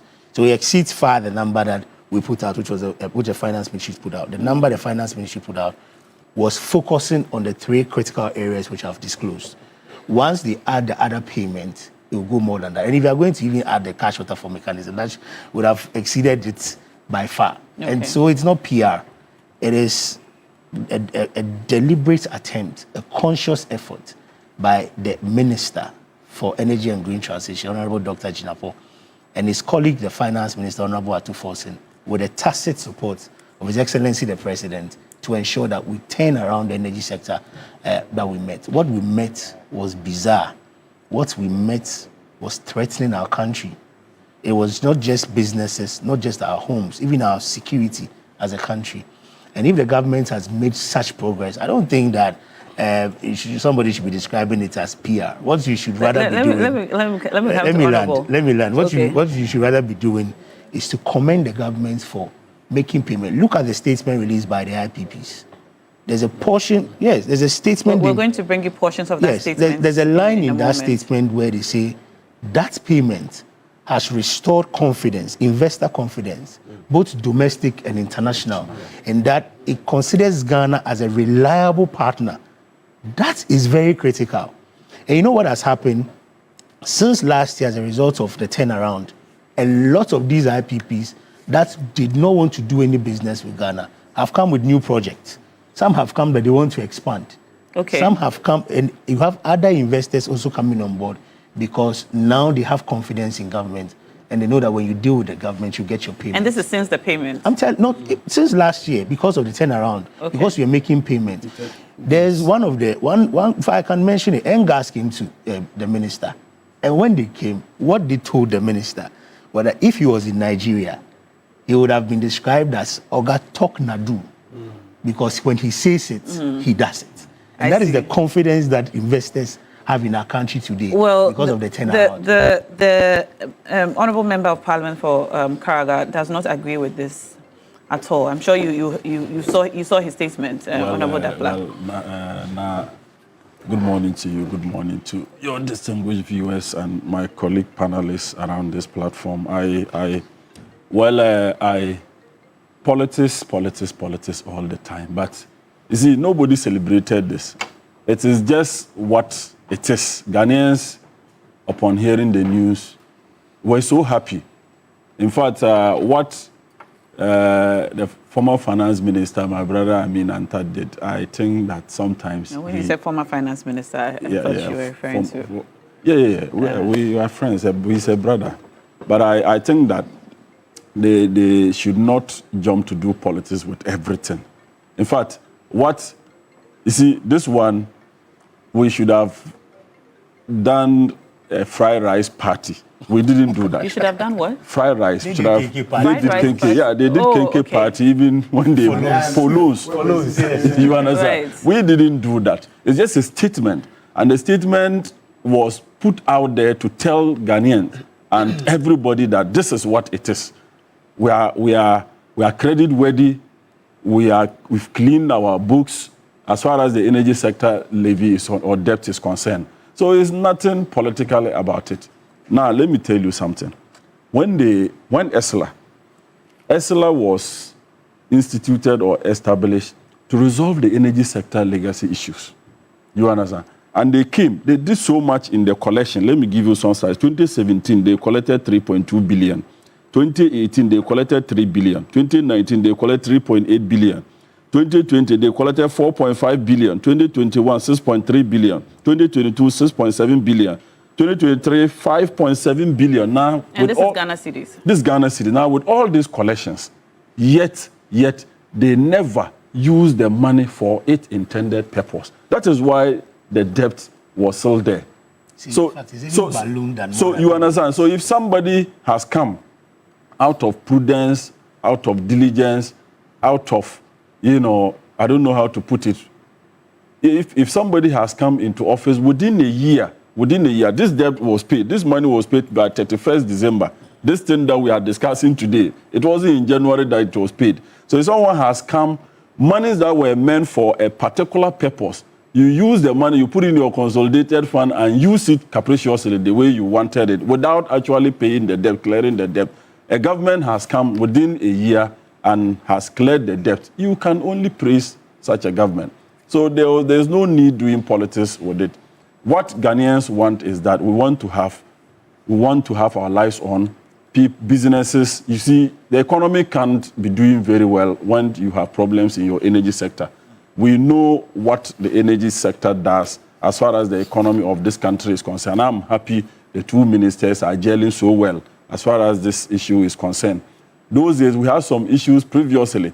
You see, if you are an energy minister, if you are the energy minister and you and the finance minister are not gelling, you go to finance to support, make some payment, or enact some bills or act that will enable you deal with the energy sector issues, and the finance minister or finance ministry is not doing it, you have a problem. I think we encountered that in the previous Mahama administration, and that was the reason why EXILA was instituted or established to deal with legacy issues. So if they had actually gone ahead with the EXILA alone could deal with this issue without, putting our hands in government, GOG funding and all of that. So there's no need for anybody to do a press conference on this. We never did any party to celebrate this. The Ministry of Finance never organized any party. When they were in power, they would borrow and then do a party. That was never done. So they should praise us. All Ghanaians want is that the lights should be on. Industries wants, power to be able to produce. You cannot build an economy without the power sector. So they should praise us. Maybe this is off topic, but why do politicians feel the need to always, should I say, talk down on the achievements of their opponents, irrespective of, whether it's an obvious, success? Yeah, now that is the difference. That is the difference. We have some politicians. That's why sometimes... Are you about to say the NDC doesn't do that? Oh, nah. For me, I don't believe so. Why? What the finance minister, what the minority should have been telling us is that it's not true that the 1.4 billion was paid. If he had come to tell us that, the energy minister lied, the finance minister did not pay 1.4 billion, then we will understand. But for you to come and say that it's not a novelty, when indeed there was even a fund that was meant to clear the energy sector levy, you didn't do under your watch. 8 years. They say they also paid 1.4. Yeah, they paid. You see, the EXILA was meant for a particular period of time. It was supposed to clear the energy sector debt within a 5-year period. Yeah. They didn't do that. The money was being used, and we were cautioning that. I remember Dr. Jinapo, then as ranking, was cautioning. Use the money for its intended purposes. They never heeded to it. The money was being diverted for other purposes. And that is why the debt is still on our books until 31st December, that out of prudence, the current managers of the economy, Dr. Atuforsen, Finance Minister, Dr. Jinapo, put their heads together to clear this with the support of the president. Let's praise them. Let's praise the NDC government. All right. Let me come to you. Do the usual politics. This payment a genuine fiscal progress for us? Well, on principle, yes, I concur to that allusion that indeed it is a gain for us. But let us not celebrate this gain so much, because the underlying issues that have contributed to the debt are still not solved. Today, as we speak, and I'm glad that we have the board chairman for NETFO, our transmission losses as a country is almost 35%. Some have even argued that it's 40%. So when we produce power, we lose about 40% due to transmission. Then we come to the distribution aspect, which ECG is managing. With that aspect, we're losing about 35% to commercial and technical losses. So even if we pay our debts, okay, the whole energy sector or system is still porous. And so we would incur further debt if we do not solve it. It's like fetching water from a well with a basket instead of a bucket. No matter how much water you pour into the basket, it will still seep out. Richmond has just told us about the major, if you like, policies that have been put in place to turn around issues in the sector. You listened to him. Are you convinced by any of the things that he said? Well, now I can say without any iota of doubt that Dr. Jinapo, to me, is one of the best performing ministers under this regime. I mean, if you look at the strides he has made in the energy sector, it's unprecedented. I mean, at a particular point in time, Ghanaians were told to go and find their own timetable for Dumso. We call it Doom CC. Right? Dumso. At a particular point in time, indeed, when Ameri was relocated to Kumasi, the cost of bringing even Ameri from Turkey was about $3 to $5 million. If my Roxanne would confirm or verify this thing I'm saying, because he is within that space. He's in the Ministry of Energy.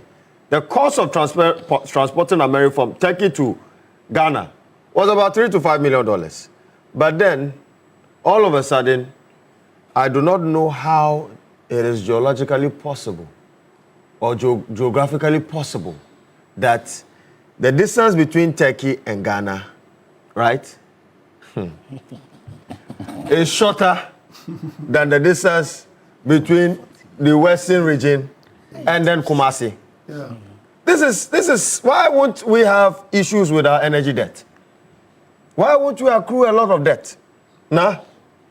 And you see, Roxanne, we believe that your government should take these matters on. One of the reasons why the people of Ghana voted massively against the MPP, and the reason they didn't choose us and they chose you, is because of your aura. If today we're talking about the facts of this matter, people need to be prosecuted. And the amendment of ESLA also has helped them. If you look at our consumption for petroleum products, diesel, and then gasoline, which is petrol, in the half year of 2025, Q2 of 2025, consumption was about 3.6 billion liters.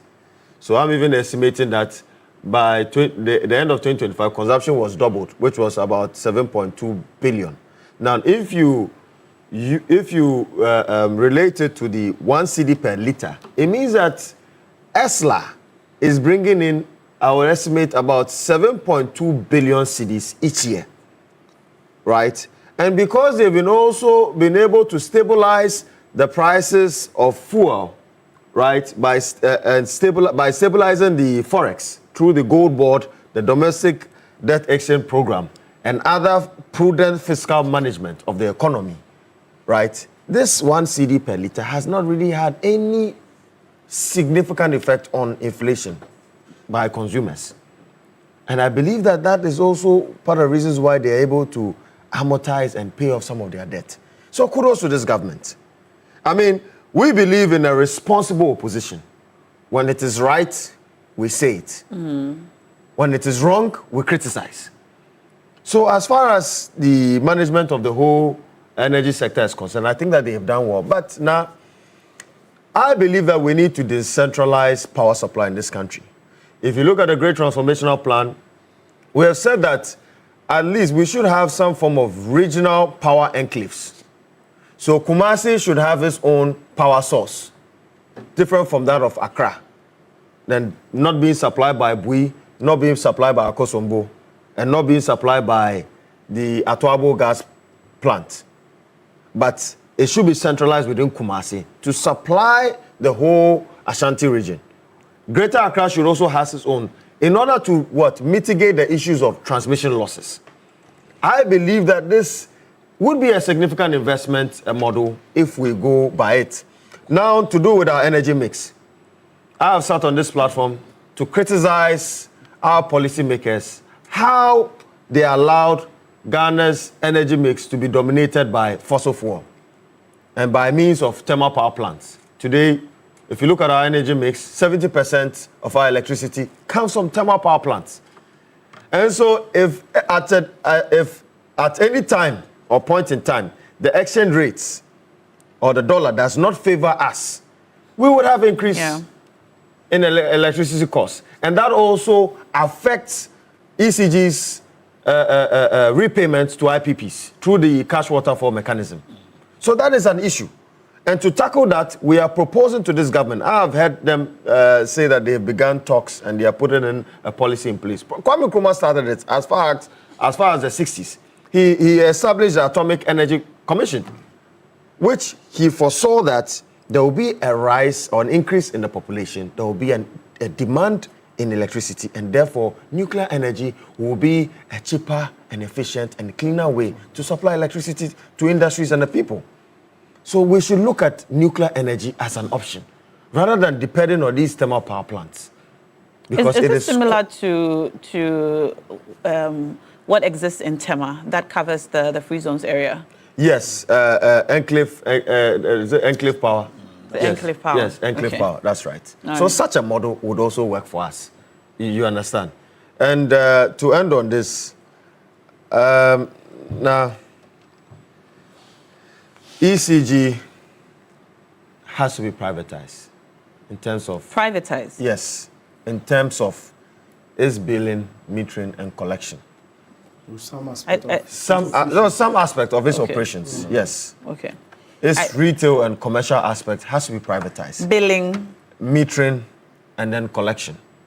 I believe that in order for us to clear more debts ahead of us, if we're able to privatize the operations of ECG, it will go a long way to mitigating our debt stock as far as our energy sector is concerned. I think is one of the suggestions that came up the last time. It's not even a it's a suggestion. recommendation. No, so what has happened is that Cabinet, which is chaired by His Excellency the President, has approved that it will be PSP. It has been private, approved. Yes, private sector participation. How did you settle the disagreement with your No, so the principle has been your approved. ECG folk? What we are going through now is the implementation, the process to implement.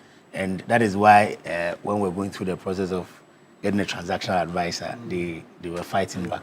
But we're engaging them. And I've always said that these engagements have never stopped. In fact, the only group I can say confidently that if they call minister at 8 o'clock, 8:10, he will Yes, you respond. said that last It's time. to- So the approval is for the private sector participation. Yes. But we don't know specifically which aspects of Yes, your so at operations this they po- will yes, handle. So at this point in time, you're looking at billing and collection, you're looking at parts maintenance, metering, but that is the work of the transactional advisor. All right. Okay.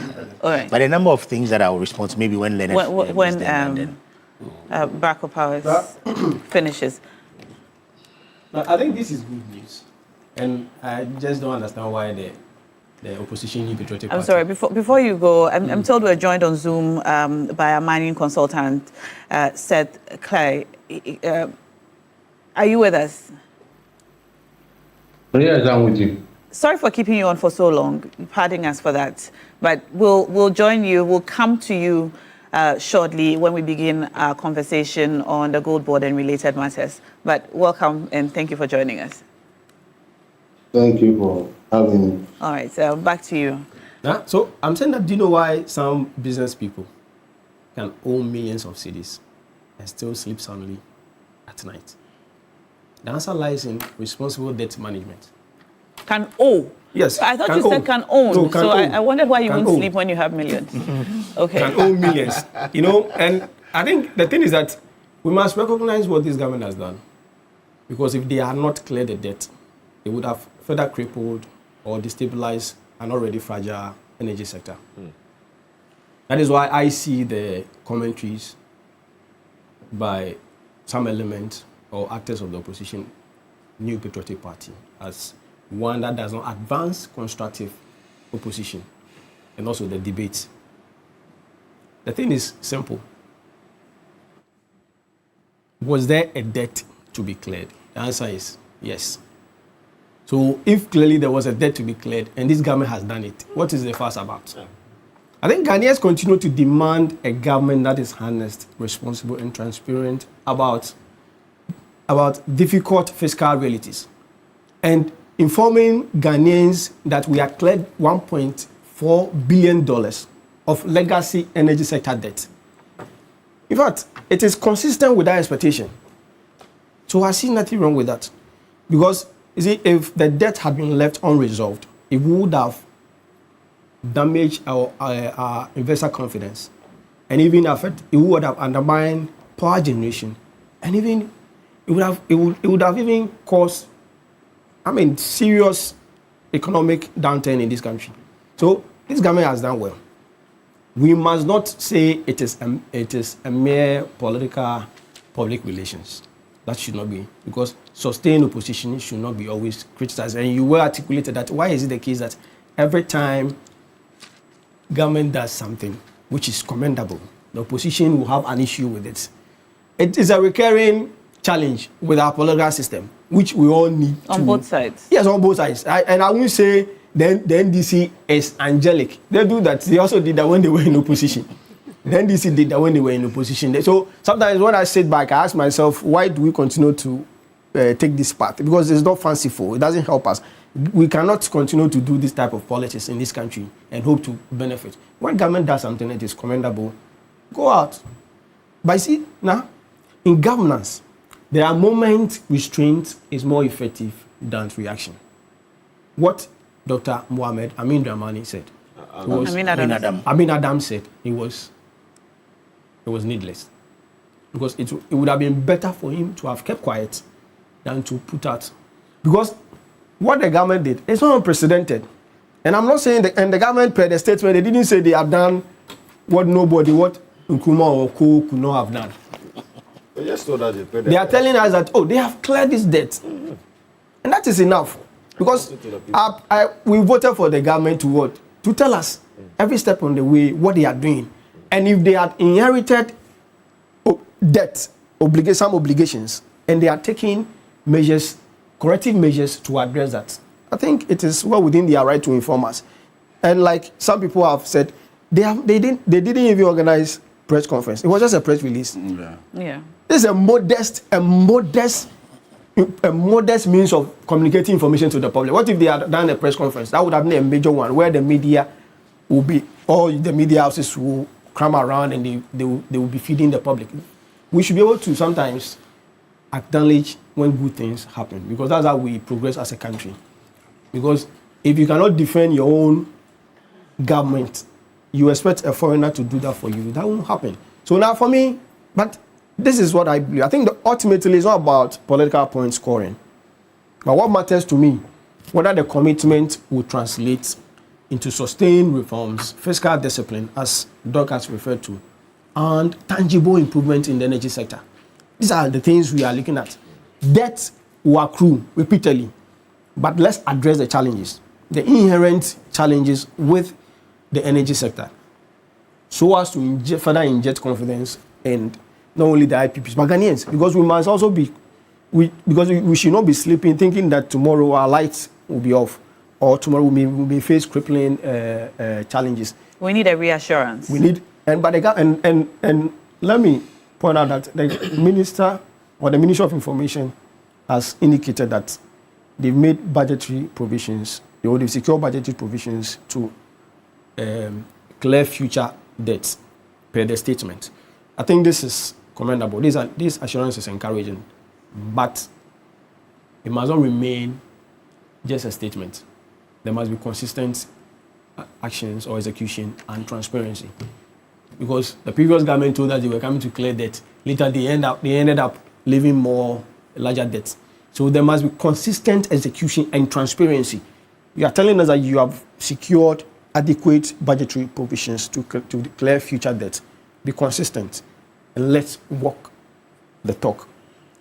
Roxanne has just told us that one of the ways they are going to ensure efficient energy delivery or efficiency in the sector is the private sector participation, which they are hoping would cover some areas like billing and metering and collection.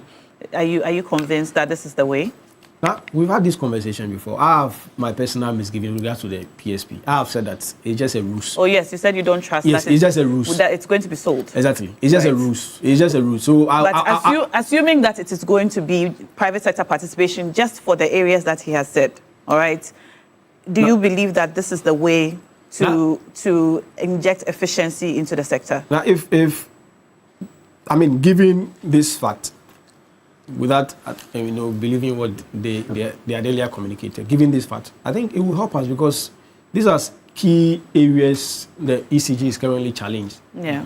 So if we want to address them, it is all the better because even it strengthens ECG and helps the organization to to deliver its mandate to Ghanaians. I think this government has the best opportunity, the goodwill, to, in fact, do a lot of good things that will outlive previous governments, or let me say future governments.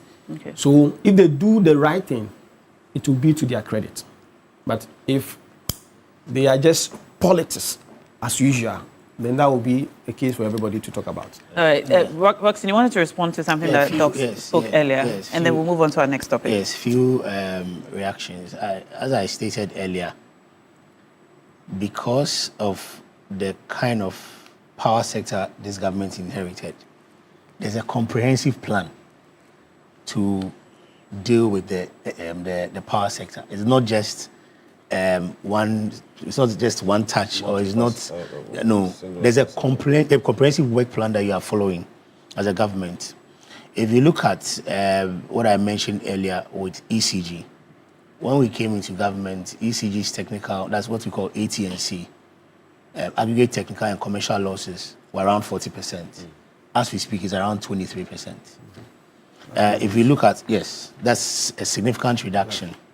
If you look at ECG itself, when we came, their procurement policies, it led to a lot of debt on ECG's books.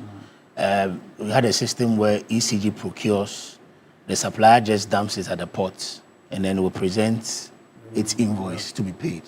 That policy has been changed. Now you have to deliver the goods to ECG's designated warehouse for it to be verified before payment will be made. And that alone has led to a lot of reforms when it comes to ECG. Beyond that, look at the maintenance culture. ECG's maintenance culture has changed. In fact, when we came into government, for a long time, they were not doing major maintenance. And it's not just with ECG, it was across board. Why? I don't know why the previous government was doing that. You said when you came in? Yes, when we came, they were not doing that. Under the previous administration, yes. What we've done, even with ECG, is that ECG has more maintenance teams now across. And we're giving them a KPI. One of their KPIs is that the response rate when there's a phone call or a complaint from a client should be less than an hour, no matter where it is, to be able to go and detect the problem and then put out the plan to resolve it. And then when it comes to the generation side, we had a lot of plants down where we came, to the extent that for some of them, we were almost getting legal issues with it because the plants were threatened.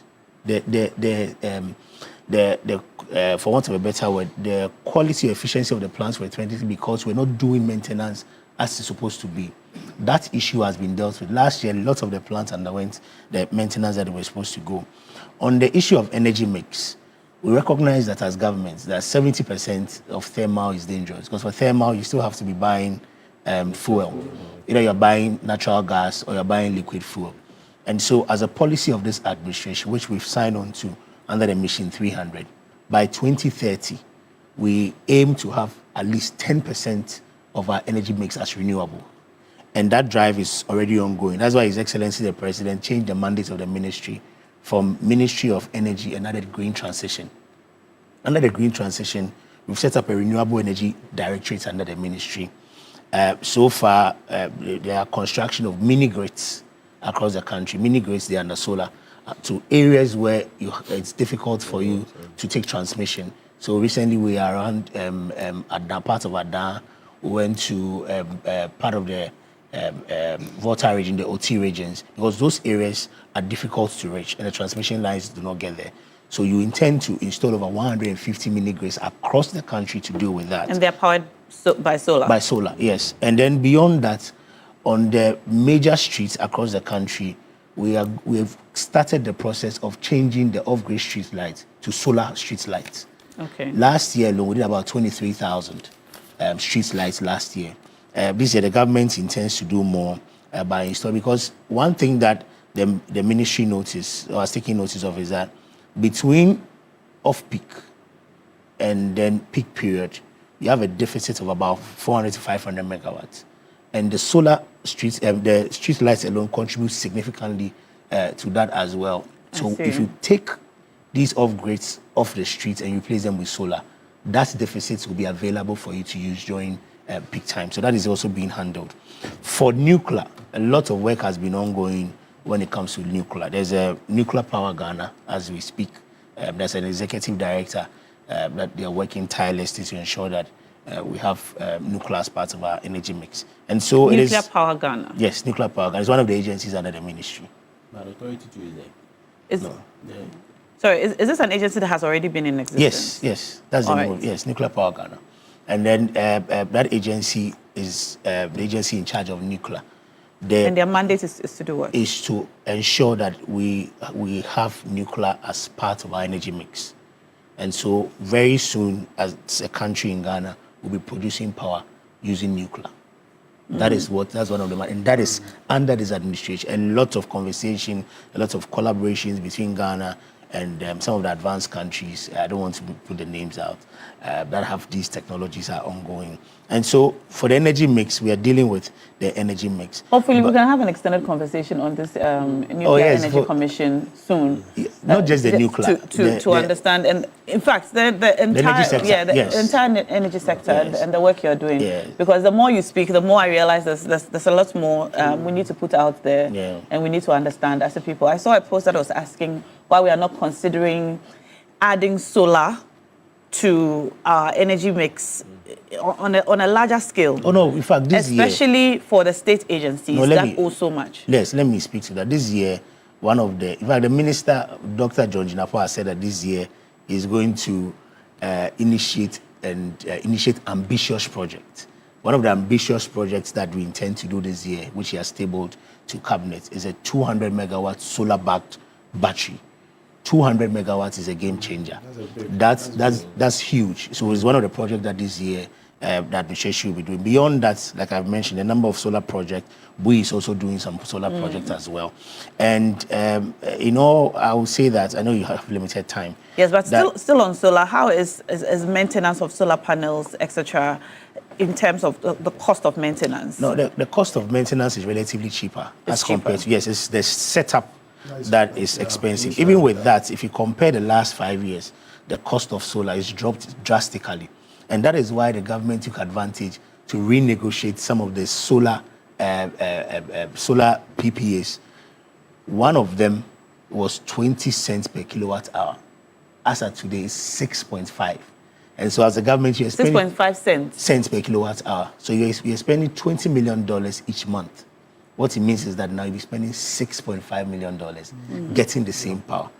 And that is why that renegotiation has saved this country $252 million in fiscal money that would have paid. And that's for the initial installation? Yes, that is for even under the IPPs. Okay.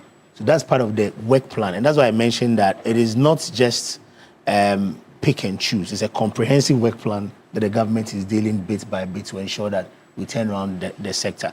And even with NEDCO, the NEDCO board chair is here. Last year, when you look at NEDCO's revenue collection, it's gone up significantly by 43%. And that is because of the work they are doing there. And so everybody in the sector is contributing their portion to ensure that we have a cleaner and a better energy sector. If we don't do that, like I mentioned earlier, as a country, we'll be very, very threatened. Our development, education, industries, we don't deal with the energy sector, we are going to have problems. And that is why we have the commitment of His Excellency himself, and then you have the safest pair of hands, Dr. Jinapor, to deal with these problems. I'm going to ask you to maybe commit or promise us an exclusive one-on-one, maybe for an hour or two, with the minister, so we can go into further details about all of the plans and policy ideas that you are yet to implement, and the ones that you're already implementing, and what you're doing in the sector. Very soon, the Honorable John Jinapor will speak, and it's important that he'll put out where he met the ministry, what he's done, and his vision for the ministry. So it's something that he has penciled to do. Okay. When he came in, he was speaking Unfortunately, the workload took him out, so I took over the communication over the period. But very soon, I'm sure he will grant 1 or 2 interviews. Even though you're doing a fantastic job doing the communication. He's a minister. Honorable, this is a personal invitation to you. We look forward to having a one-on-one with you to speak into detail about the energy sector and all the work that you're doing. Honorable. Now, just a quick one. You see, in all of this is that my brother Roxanne talked about with regards to what has been done so far, how the minister took what he inherited, and how far we have come in the energy sector. Now, it all boils down to discipline. It all boils down to, prudent management. So, and let me tell you, I've watched the finance minister interview. Then they asked him, what is he doing different from his colleague, the former finance minister? He said it's physical discipline. Now, you have to be disciplined. If you are a worker, you earn 2,000, and your monthly expenditure is 5,000, you are in crisis. So you should spend within your means what you earn. Basically, that is what we are doing. So sometimes you even hear some of our party members who are like, why, we have to be spending. We are spending in relevant areas that will sustain the economy. You understand? You see, there's no government that will come and put monies in our pocket for free. But when the environment is created, they create enabling environment, there's power ongoing. So everybody will be able to work, use power to transact your business. So that is basically what we are doing. So kudos to the finance minister, kudos to the energy minister. And the ECG that he talks about, look, so far, I'm the board chairman for NEDCO. When you see the MDs and the board chairman and board members within the energy sector, look, now, you will know that these are a group of serious persons who have been appointed to really deal with the energy sector issues.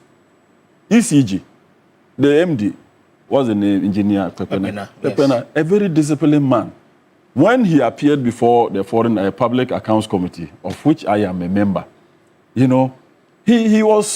felt bad, but that was not his regime. His regime, he didn't, he was defending the previous administration. You understand? All the things that happened there, the over-procurement, you procure things that you don't even need in the next 10 years. You procure items that you don't need in the next 15 years. Over expenditure.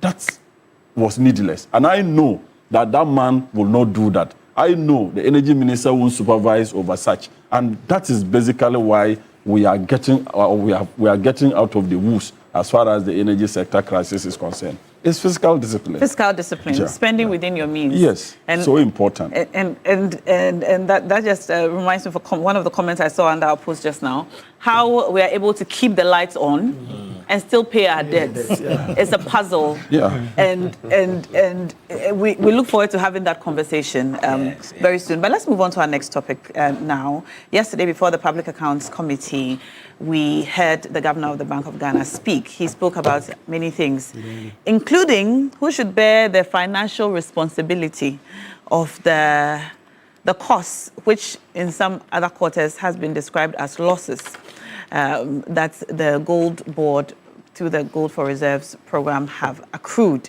Now, he's asked that the Ministry of Finance bear the cost, or, in fact, he's asked for a refund of some of the monies that the Bank of Ghana has had to bear. Let's just bring you a snippet of what happened at the Public Accounts Committee yesterday. Take a look. There are inherent costs in the trading model. That inherent cost is currently being borne by the Bank of Ghana, not just in 2025, but since the program started. The Bank of Ghana, due to what has happened since 2022, we are not in a position to shoulder those costs going forward.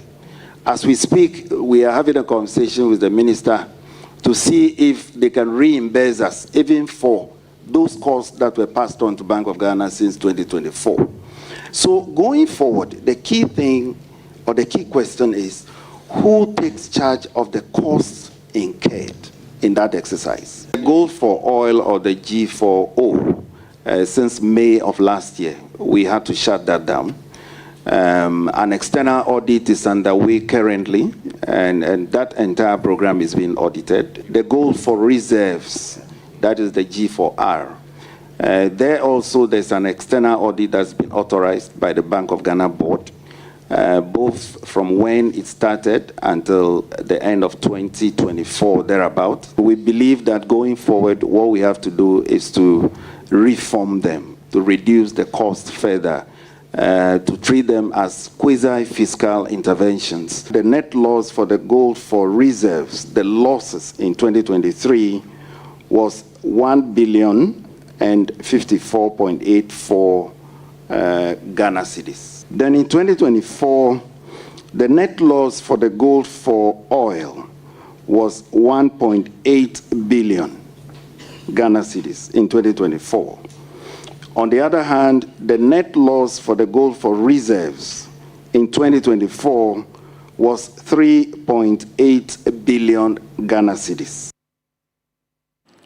All right, and that was the governor of the Bank of Ghana yesterday speaking at the Public Accounts Committee on the Gold for Reserves program and the costs thereof and who should bear the cost. Let's come straight to Zoom and speak to our mining consultant who has just joined us, Seth Wolashime. Hello, Seth. Hello, Una. Thank you for staying. Glad you're still with us. Let's get straight into it. The governor asked the question, who should bear the costs? And he's asking for a share of the financial responsibility, inviting the Ministry of Finance to pay, basically, for the operational costs and some of the costs that the Gold for Reserves program has incurred. What are your thoughts on this? Well, it sounds very strange because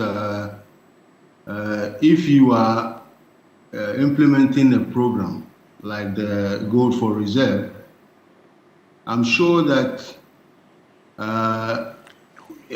for you to buy and make sure that you don't lose money, you should be factoring in all costs and other things based on which you will be able to buy without incurring these losses.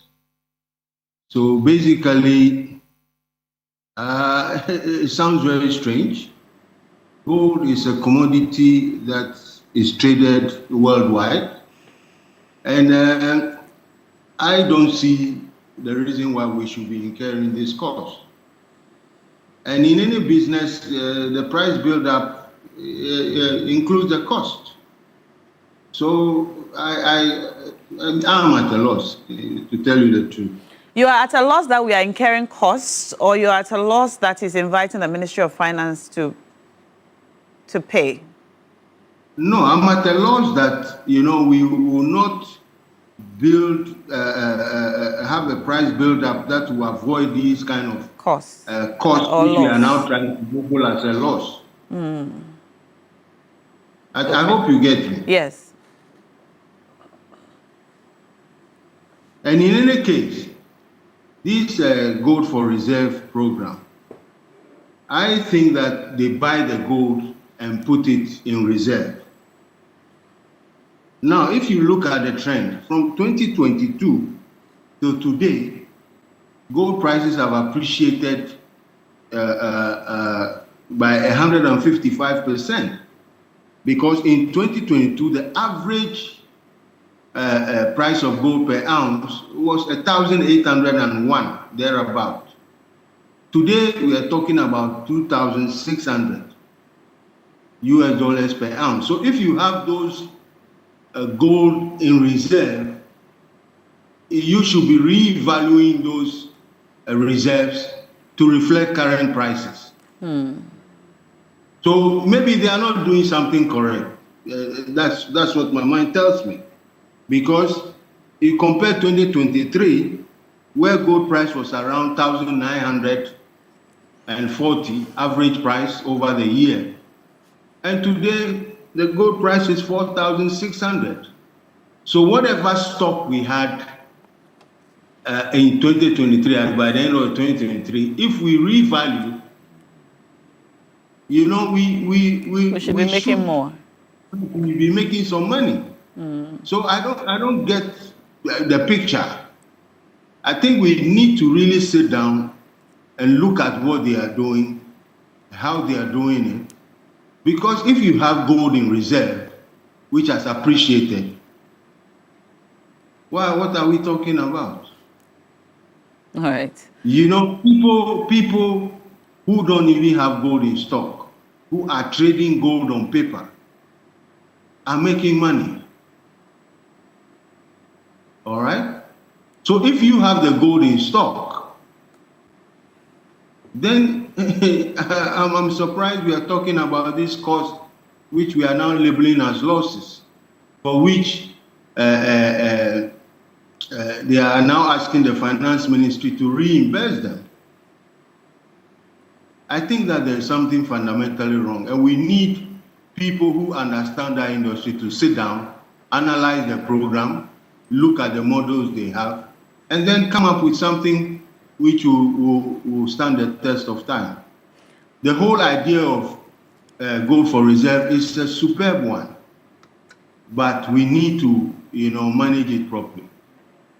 All right, Seth, I believe when we listened to the Gold Board CEO when this matter of the cost versus loss first came up, he said the reason for this cost is that to prevent smuggling, the gold was pegged at a certain amount. Are you with us, Seth? Yeah, I'm here. And that is one of the factors that contributed to this cost versus loss. Look, it is not today that, Ghana started buying and exporting gold. PMMC had done this activity over the years, and the results are there. So this excuse, well, fine. We are using whatever foreign exchange that comes in to shore up the city. So we think that, I think the argument they are making is that if we are shoring up the city, and therefore that is the cost for us shoring up the city. Again, I have a problem. What would you have done differently? Because, like you mentioned, one of the explanations that we have received, or justifications, so to speak, is that, okay, through the Gold for Reserves program, we've seen the performance of the cedi against major trading currencies like the US dollar. We've seen the turnaround of the economy, so to speak. We've seen the inflation rates. We've seen the real benefits of this program in other ways. So this cost is really the cost of all the benefits that we're seeing. Now, if you were handling this program, the Gold for Reserves program, what would you have done differently to prevent this cost? Still bearing in mind the other benefits we have seen in terms of the economy. Well, my sister, gold is traded worldwide, like I mentioned earlier on. And there are best practices in the industry. At least, buying gold from people who are producing, you cannot pay the full price or even a premium, like I hear they are doing. The price structure should be such a way that you factor in your cost. Okay? Okay. But if you are saying because of smuggling has existed since time immemorial. You should be trying, to set up systems that will minimize smuggling. But the trade is a trade. Okay. Thank you. Thank you, Seth. Let's come in studio now and speak to our guests in studio. Honorable. Yes, sir. Now, well, I yesterday, as I sat on the Public Accounts Committee. You were present? Yes, I was present. And listening to the governor, I want to use this platform to commend him for being that objective, for being that professional, and for being candid with Ghanaians by giving the information that he gave. Let me also put on record that the account or the report that we are reviewing is 2024. It is not it is the previous administration audit report that the current Public Account Committee is reviewing. That is what we are sitting on. I want to put that on record. And for me, he was very, very candid. He was very, very professional. He didn't do politics with it. He tried to be very professional and to put the issues as it was. Yeah. That, look, we cannot do politics with these things. The purpose of all the initiatives, whether gold for oil, gold for reserve, was meant for a purpose. It was to, how will I put it? It was to ensure that we are able to stabilize the city. So we shouldn't be doing politics with it. And I want to commend him for that. Somebody would have come to sit down, and he gave the figures, the losses that we incurred when we did gold for oil. We incurred a loss of some 1.822 billion.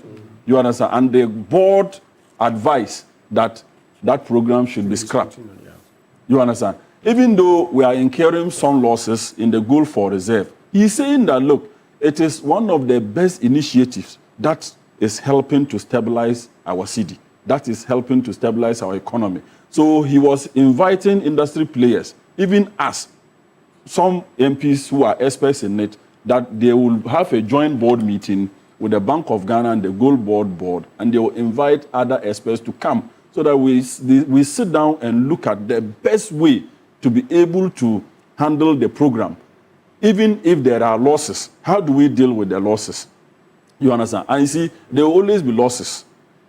The goal for reserve is just not meant to make profits. That is not the essence of it. It is to actually support, to stabilize, stabilize the city and stabilize our economy. So you see, now it's a product that you can buy gold today, and the next minute you can buy gold within the next 30 minutes, the price will fall. So the differential, who bears it? That is what the governor is talking about. So all those differentials that come in as a result of price fluctuations and all of that, who bears it? That is the point that he's making. And he's saying that let's have a discussion on it objectively. If, say, we are giving Gold Board some $270 million to buy gold, okay? If price differentials come in as a result of foreign exchange differentials, who bears the cost? The differences. Bank of Ghana. So you see, the gold for oil, when the losses came, they pushed to Bank of Ghana to pay. Mm-hmm. And all the losses that gold for oil, gold for reserve have incurred, they always push it to Bank of Ghana to pay. So he's saying that, look, definitely, so all these things tells us that there will always be losses. You will make some gains, and the losses will always come. Are the losses always as a result of the differentials, or is it the cost of operations as well? Yeah, it's all part.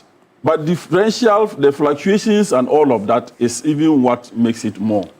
You understand? So like I said, if you buy gold today, if let's say you buy, let's say this pen, you buy this pen today for 1 cedi, and the next minute they are telling you that it's 1.2 cedis. They added some 2 pesos to it. You understand? You haven't gone to sell. You have no sold yet. Already you have incurred loss. No, you've gained. You understand? 0.8. Yeah, 0.8. Excuse me. So that is basically how that trading is done, or that trade is done. So I know nothing about gold trading. Yeah, but it would appear to me that the cost would rather appreciate when it comes to gold. That if there's a differential, the price would actually go up and not come down. No, what I'm saying is that if you buy, let's say this is gold, you buy it for 10 cedis, okay? You buy it for 10 cedis, and that is how you bought it, 10 cedis. And the next day they are selling it at the international. The price is being quoted at, let's say, what is that? Let's say 100 cedis also. Not 100 cedis, 10 cedis. 8 cedis. Let's say 8 cedis. You understand? So are you gaining or you are losing? Did you gain? Yes, so that's what I mean. So it is something that there will always be losses. So he's saying that the anticipated losses, who bears the cost? But they are also anticipating, there are also gains. Yeah, definitely. There are gains. But the actual essence of the 2 programs, gold for oil, gold for reserve, is not for the gains. It is to show our reserves. Okay. You understand? it is to ensure stability. Okay. So the gains aspect, honestly, is not what we should be looking at, but the purpose it is serving, that is what we should be looking at. All so right. he's now saying that when these losses arises, who bears it? All right. Bank of Ghana has taken so much and now is sophisticating. Okay. So finance minister should come in. And this is where he's inviting industry players to come around so that we can find a better way of He's dealing inviting with the finance minister or the finance ministry to take up part of the cost. Do you agree? No, I think it's prudent and realistic because as the governor articulated, the BOG will no longer shoulder or cushion the operational losses because of it's also the bank also has to be fiscally disciplined. So I agree with him. Now the thing is that the governor ended up materially confirming everything that the IMF earlier what IMF earlier reported about the operational losses under the GOLD program, and it validates the IMF data. This calls into question earlier attempt by actors of this government to undermine the data.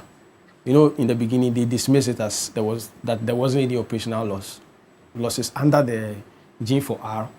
Then later he moved to acceptance or admission that yes, there were losses. Then later they said, okay, it was part of it was inherent cost as part of the model, the trading model of the program. And I think the governor also admitted that the operational losses are emanating from the trading model. So they do not buy the gold at premium price. They buy it at discounted price, and definitely you lose. Because if you are going to buy it at a discounted price, so instead of discounting it, you buy it at premium. Yeah, so you buy it at premium in order to, like you well articulated, to stop smuggling and other things. And I think, like Seth said, there could be other avenues to plug the loopholes, but this is one of them. This is one of it. We shouldn't think it is all gloomy. We should rather remodel, look at the trading model, and as Honorable said. But now one thing stood out for me. Earlier the governor admitted when he appeared before the Public Accounts Committee that the G4O, the gold for oil reserve, the operational loss in 2024 was $1.82 billion. But later on when he was answering CDs, when he was answering a question posed by the chairperson, he said it was 3.8.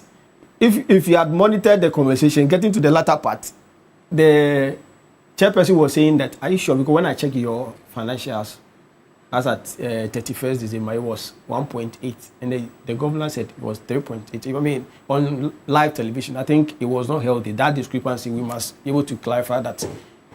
Personally, I have gone through the 2024, Bank of Ghana's 2024 annual report and financial. It was actually the total between the G4R and the G4, that is 3.8. Exactly. So you get it. So that clarification is very important. Yeah, definitely. Because getting to the latter part, I was listening to them and I was asking myself, why this discrepancy? Why this debate over the figure? Because it does not engender confidence. Because if somebody is listening, and don't forget now, institutional coherence is important. We are dealing with Bank of Ghana, and public financials concern every Ghanaian. Okay. So when the governor says 3.8, I think it should have clarified. Now, like Doc is saying... Did you do the addition yourself? Doc, did you do this addition? Yes, based on the data they provided. Okay, yes. so based on the data provided, you added the two and saw that it was... Exactly. All right. So it's here. Okay. All right.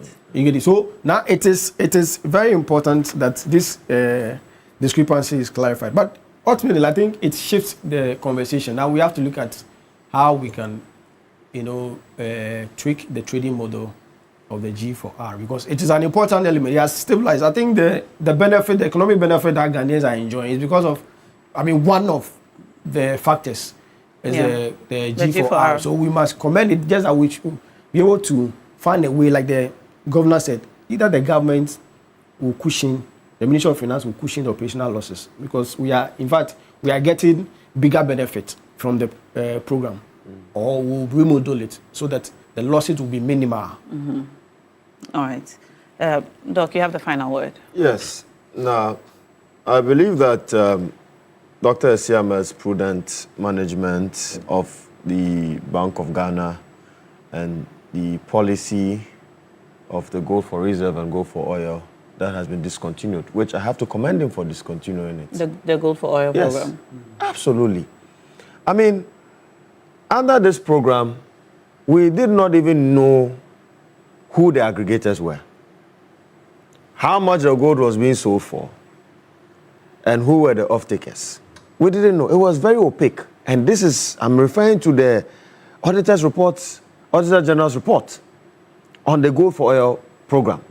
And I am calling for this government again. This is a clarion call for them to investigate, because the former vice president really bragged about his intervention in stabilizing the pump prices through the gold for oil policy. And definitely, due to this opacity, we lost over 2.2 billion cedis as of 2024 due to this policy. So now it is a problem. Now, the issue of trying to stabilize our forex.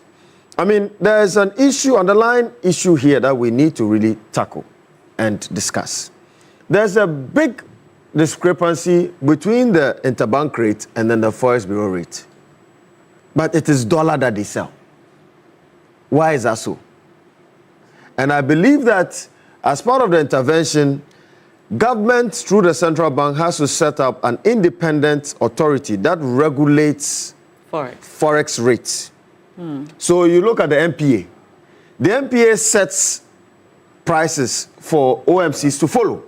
So if today the crude oil prices rises, they go into a conclave. They agree that, okay, we're going to increase it by 5% or 6% together with the OMCs. And then is reflected at the pumps. But today, you go to a Forex Bureau in East Legon, you go to a Forex Bureau in Spintex, and you see discrepancies in the rates. But there's all dollar. Doesn't the Bank of Ghana manage this? No, they just manage the operations, right? But they do not really fix the rates for them. And I believe that now, if they fix the rates for them, the Bank of Ghana should supply Forex Bureaus with dollars. And Forex Bureaus in return should get a commission for selling the dollars. So if they give them a fixed rate through an authority, the Forex Bureau selling the dollar has no right in tweaking the rate. So that there will be a nexus between the BOG rate, interbank rate, and that of the Forex Bureau rate. So that it would further reduce the pressures on the cedi and the demand for the dollar. That would also appreciate our cedi. If we have an authority like that, so for example, if you're a Forex Bureau and maybe you take dollars from the BOG sets the rate for you. You cannot sell it more than a certain price. You only get a commission from selling the dollars. From the BOG. From the BOG. And you realize that the gold for reserve program through the gold board gives some form of incentives, which is the discount. Yeah. So that these artisanal small-scale miners will not smuggle this gold out of the country. So we can reflect. Another aspect is also to tackle the road transport system. Today, our import bill for petroleum products is about $400 million a month. How then do we diversify this aspect? $400 million. $400 million every month. That is the import bill for petroleum products. Diesel, petrol, and the rest. LPG and the rest. I am proposing under the aegis of our great transformational plan that we bring in EV vehicles to replace these internal combustion engines that dominate our road transport system. Are those the chargeable cars? The chargeable cars. And it's way cheaper and it's cleaner. Today, as I speak to you, air pollution kills about 28,000 of our people each year, of which 45% comes from our road transport system. So why don't we look at 28,000 people? Where did you get this figure from? Worldwide, is it worldwide? No, Ghana. In Ghana. In Ghana, 28,000 people die from air pollution. Air pollution. And you said this is from the WHO? The WHO every year, of which 45% is contributed by our road transport system. Is that from the exhaust? Yes, ICE, internal combustion engines. Wow. Yes. So, and indeed, this is also a clarion call to the Interior Minister. I want to sympathize with the MTTD's personnel of police. You know, those that wear white and manage our traffic. They stand in the sun on the road and they are not even covered with nose mask. So as part of the operational framework, they should cover because it's an occupational hazard. So that is just by the way. So I believe that if we can diversify our road transport system and bring in EV vehicles, right? Bring in even trucks that run on LNG. Have a policy that we would liquefy our natural gas, right? And have our cars, even these major trucks that bring our food from the northern aspect to the southern aspect, run on LNG alone. It will reduce the cost of transportation by 60%. So all this multifaceted approach would also help in stabilizing the city so that we do not incur loss. And indeed, part of the issues that they mentioned is to do with the purity, the disparity in purity of the gold. If you buy it at spot price and the purity is maybe 98%, 96%, there's a loss. Because the LBMA spot price is in regards to 99.99% purity. So then there should be a policy that will say that, well, if you are a small-scale miner and you want to sell your gold, you should take it to an LBMA classified refinery, which we don't have now in Ghana. Wouldn't that bring us back to the problem of smuggling? No, but we should enforce the laws. We should tighten the loopholes. We should tighten the loopholes. We should pay our security, agents well. Because if somebody is earning 3,000 cedis a month and he can help somebody to smuggle gold out of the country and he's getting $10,000 kickback, of course he will do it to survive. So all these aspects affect the whole entire policy framework. And if we're able to do that, I think it will go a long way in mitigating this issue. But indeed, they need to go back and reignite the agenda of prosecuting people that cause loss under the aegis of the Gold for Oil policy. But to answer the question on the invitation from the governor to the finance ministry to pay for the operations of the Gold for Reserves program, do you agree with that invitation? I agree because both of them are definitely benefiting from that policy. Ghanaians are benefiting. No, I mean, but in terms of institutional benefits, right, both of them are benefiting. And so they should maybe share the burden. Okay. If it could be true, maybe a fiscal policy, right? Maybe add 0.2 or 20 pesos extra to our liter of fuel that would then go to cushion this policy. Because at the end of the day, in terms of economic costs, there has been a lot of benefit to the Ghanaian people. Yes. Today, as I speak to you, the cedi has appreciated by 40%. Inflation is down to a single-digit number, 5.4%. You understand? So this is a finance minister that is working. This is a Bank of Ghana governor that is working. And indeed, one of the appointees of the president that I must commend, and I pray for wisdom and long life and prosperity. And indeed, I must say this, that President Mahama should extend his mandate beyond even retirement. That is the Chief Justice, Bafo Boni. Justice Bafo Boni. Okay. Because if your Honu can get an extension, which I don't think he deserves, Bafo Boni deserves I'm not sure how this conversation came up. But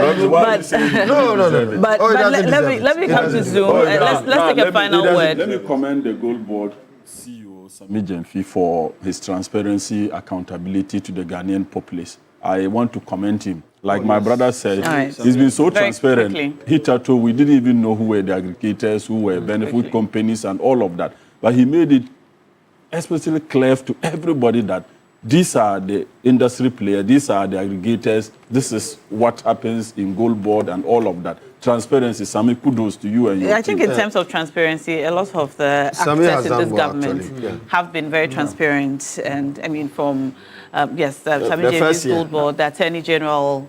And there are no option. Yeah, the people of Ghana are vigilant. But we need to go and take a final word. We need to go and take a final word from our mining consultant. Seth is still on the line with us. Hello, Seth. Yeah. You've heard the contributions from our in-studio guests. Most of what people in the studio, your guests in the studio are saying is right, but it is not perfectly right. In terms of what? You see, with every program, like they said, you have a cost aspect of it. Mm-hmm. The gold for oil also had a certain aspect of benefit, so that we should sort of look at it from that angle. Same way we are looking at gold for reserves, we should be looking at gold for oil in that same light. Gold for oil has totally been scrapped. Sorry? Gold for oil has totally been scrapped. Yeah, it's been scrapped, but I'm saying that one of your panel members was saying that people should be prosecuted for whatever. And I said, the same way we are looking at gold for reserves, and we are saying that there are some benefits on the flip side. Gold for oil also, I'm sure, had some benefits on the flip side. But let me focus on 2024, gold for reserves. Like I was telling you, the average price for gold in 2024 was $2,388 per ounce. Today, as we speak, gold is $4,600 per ounce. What volume of gold do we have in reserve? And shouldn't we be revaluing that stock to reflect current prices?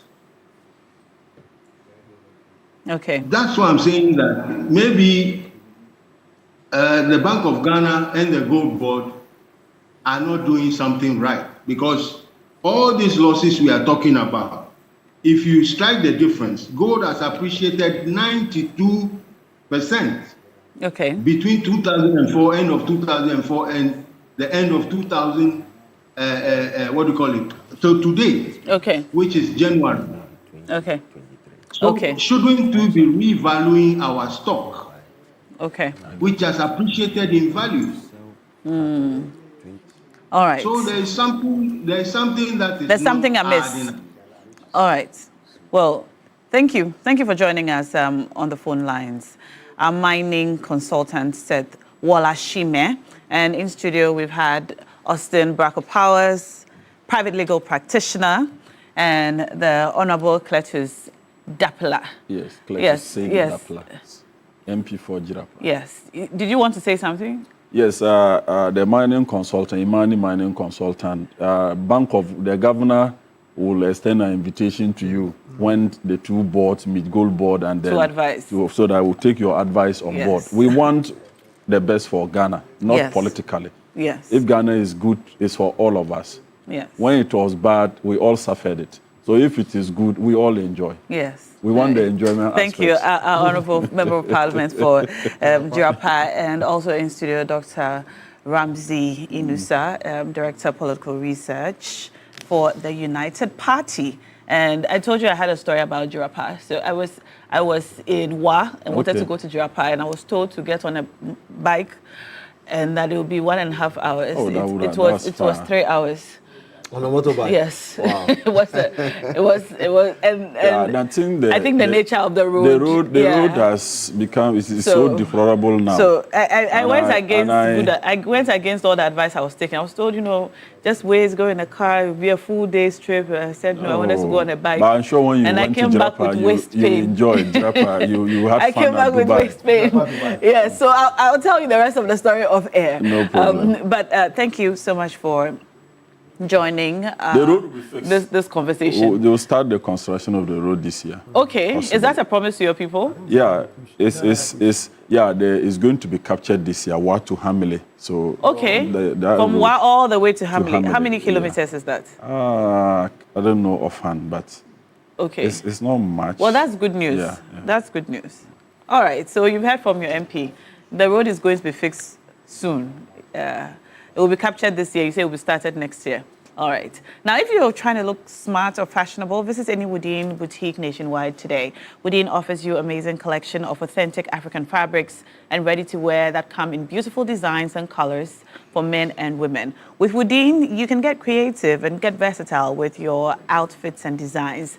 Be confident and show off how truly African you are in Woodin. Go to any Woodin boutique near you today and choose from a variety of trendy products to complement your unique style. Follow Woodin Fashion on Facebook and Instagram at Woodin Fashion and on TikTok at Woodin_fashion. Woodin, Le Créateur. When we come back, we're taking you to Nungwa, to the Koro constituency, to speak to members of the community about this water crisis and how they're coping. So if you're in Nungwa, please look out for the TV3 van. We're moving in the community.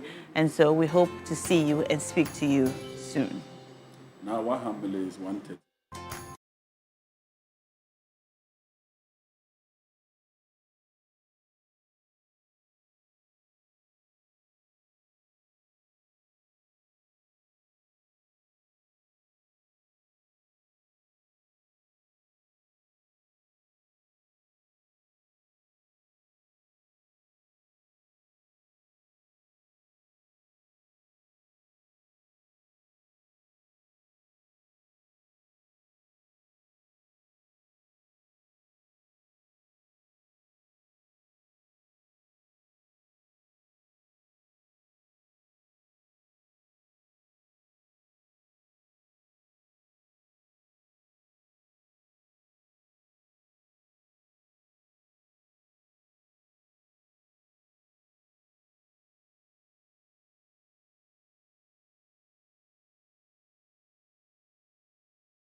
TV3 Newday. Before we go to the Crowell constituency as we continue our cry for water, let's take a look at what's happening in the world of sports. And is Xabi Alonso, right? Xabi. Let's take the montage first.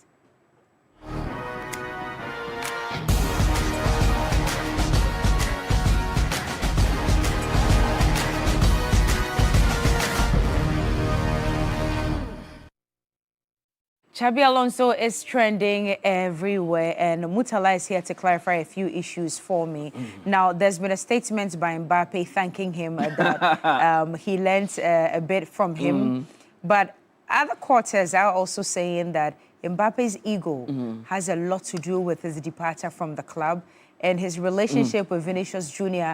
wasn't also the best. It was clear. It was an open secret that Xabi had issues with certain powerful players within the Real Madrid ranks. That is why even after the sack, there are reports that he actually told the management and the board that it looks like some of the players are too powerful in the club. So they need to put them in check, because there were players who were turning up late in training, players who were just taking a stroll on training ground. They did not care enough. And Xabi's last confrontation actually came last Sunday when they played Barcelona. They needed to do a guard of honor for Barcelona, form two lines so that Barcelona will walk through because they are the champions. He instructed the players to form the line. Then Kylian Mbappe told the players to go to the dressing room. So then why is Kylian Mbappe doing some... that is why... As we call here in Ghana, as a fanfuli bisa. Because I don't get it now. Because his statement says, it's been short, but it was a pleasure to play for you and learn from you. Thank you for giving me the confidence since day one. I'll remember you as a manager who had, who had clear ideas and knows many things about football. Best of luck for your next chapter. Clear ideas. Of course. So if I have a clear idea that form two lines so that the players will go through, why do you tell your other team members to do otherwise? Which is the normal practice that is done. But, I mean, Mbappe is very powerful. Xabi has also had issues with Vinicius Jr. in the past. So it looks like there was a clear, palpable discourse between himself and the players. And I mean, I'm not surprised he's gone, because we were heading towards that direction. But we spoke to Spanish journalist Bernard Gutierrez, who actually gave us an insight of what really transpired. Surprised that Xabi Alonso is not Real Madrid manager anymore. Actually, it feels that he was a dead man walking for a while, and that his fate was sealed long ago. That's why it doesn't really matter that they are calling it a mutual decision, because it was pretty obvious that he didn't have Florentino's trust for a long time, and that the board was just waiting for the right moment to fire him. And what a better moment than after losing against your biggest rival, FC Barcelona. Thing is that Xabi Alonso is not blameless on this situation. It's pretty obvious that he never won over the locker room, that some of the main stars of Real Madrid were not aligned with Xabi Alonso's project, that they were not aligned with what he was asking them to do. But at the same time, it feels it was too soon, and that he lost the confidence of the club really early on his tenure as a manager. The main problem I see is that Real Madrid was going backwards, that they felt that they were doing different things, that they were doing better in the Club World Cup last summer than they were doing right now. And that obviously speaks volumes about how poorly the project was going. That being said, I don't think Xabi Alonso was Real Madrid's main problem. Right now, they're gonna have to figure out how to improve a squad that was lacking of a proper planification, and that was missing key players in a very important positions. What we're gonna see now with Arbeloa probably is gonna be a moment of extra motivation for many players. We're gonna see players that are gonna be happy, or at least relieved, that Xabi Alonso is not the manager anymore. But the problems are long-standing for Real Madrid, and actually some of the issues Xabi Alonso was dealing with were problems Carlo Ancelotti had to deal with last season. No, Florentino Perez is the president of Real Madrid. I mean, the Spanish football, the fans have a stake, and there's a president as well. Carlo Ancelotti was the previous manager. He has left and is now coaching the Brazilian national team. So Xabi came in as a young Spanish manager. From Leverkusen, by right? Leverkusen, after winning the league, going unbeaten. And I mean, I understand that first misunderstanding, with Vinicius Jr.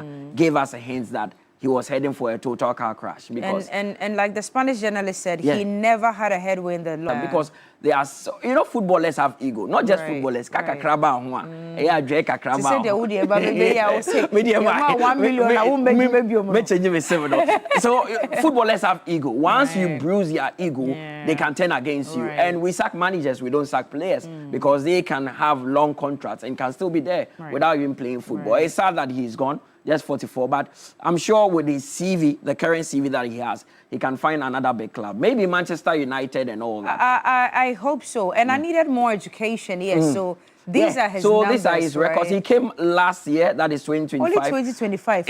In June, he replaced Carlo Ancelotti. He played 34 games, won 24 of them, drew 4 losses. He's not won any trophy because his first major competition was the FIFA Club World Cup, which he couldn't win, and he had a 70.6% win rate. So not bad of a Real Madrid manager, but the reasons why he's gone goes beyond just what we see on the pitch. It looks like there was a real misunderstanding with the superpowers within that Real Madrid dressing room. You know, Real Madrid have always had superstars. So whenever they are bringing in a manager, they look at the pedigree of the manager. To make control because at a point they had Beckham, they had Zidane, they had Ronaldo. So even Vinicius and Kylian Mbappe put it, but Xabi would get another big club because his CV is rich. I wish him the best. And like you're saying, I never would want to be a manager of Real Madrid. No. You need the best club in the world, right? Yeah, that is why you arguably the best club in the world. Arguably.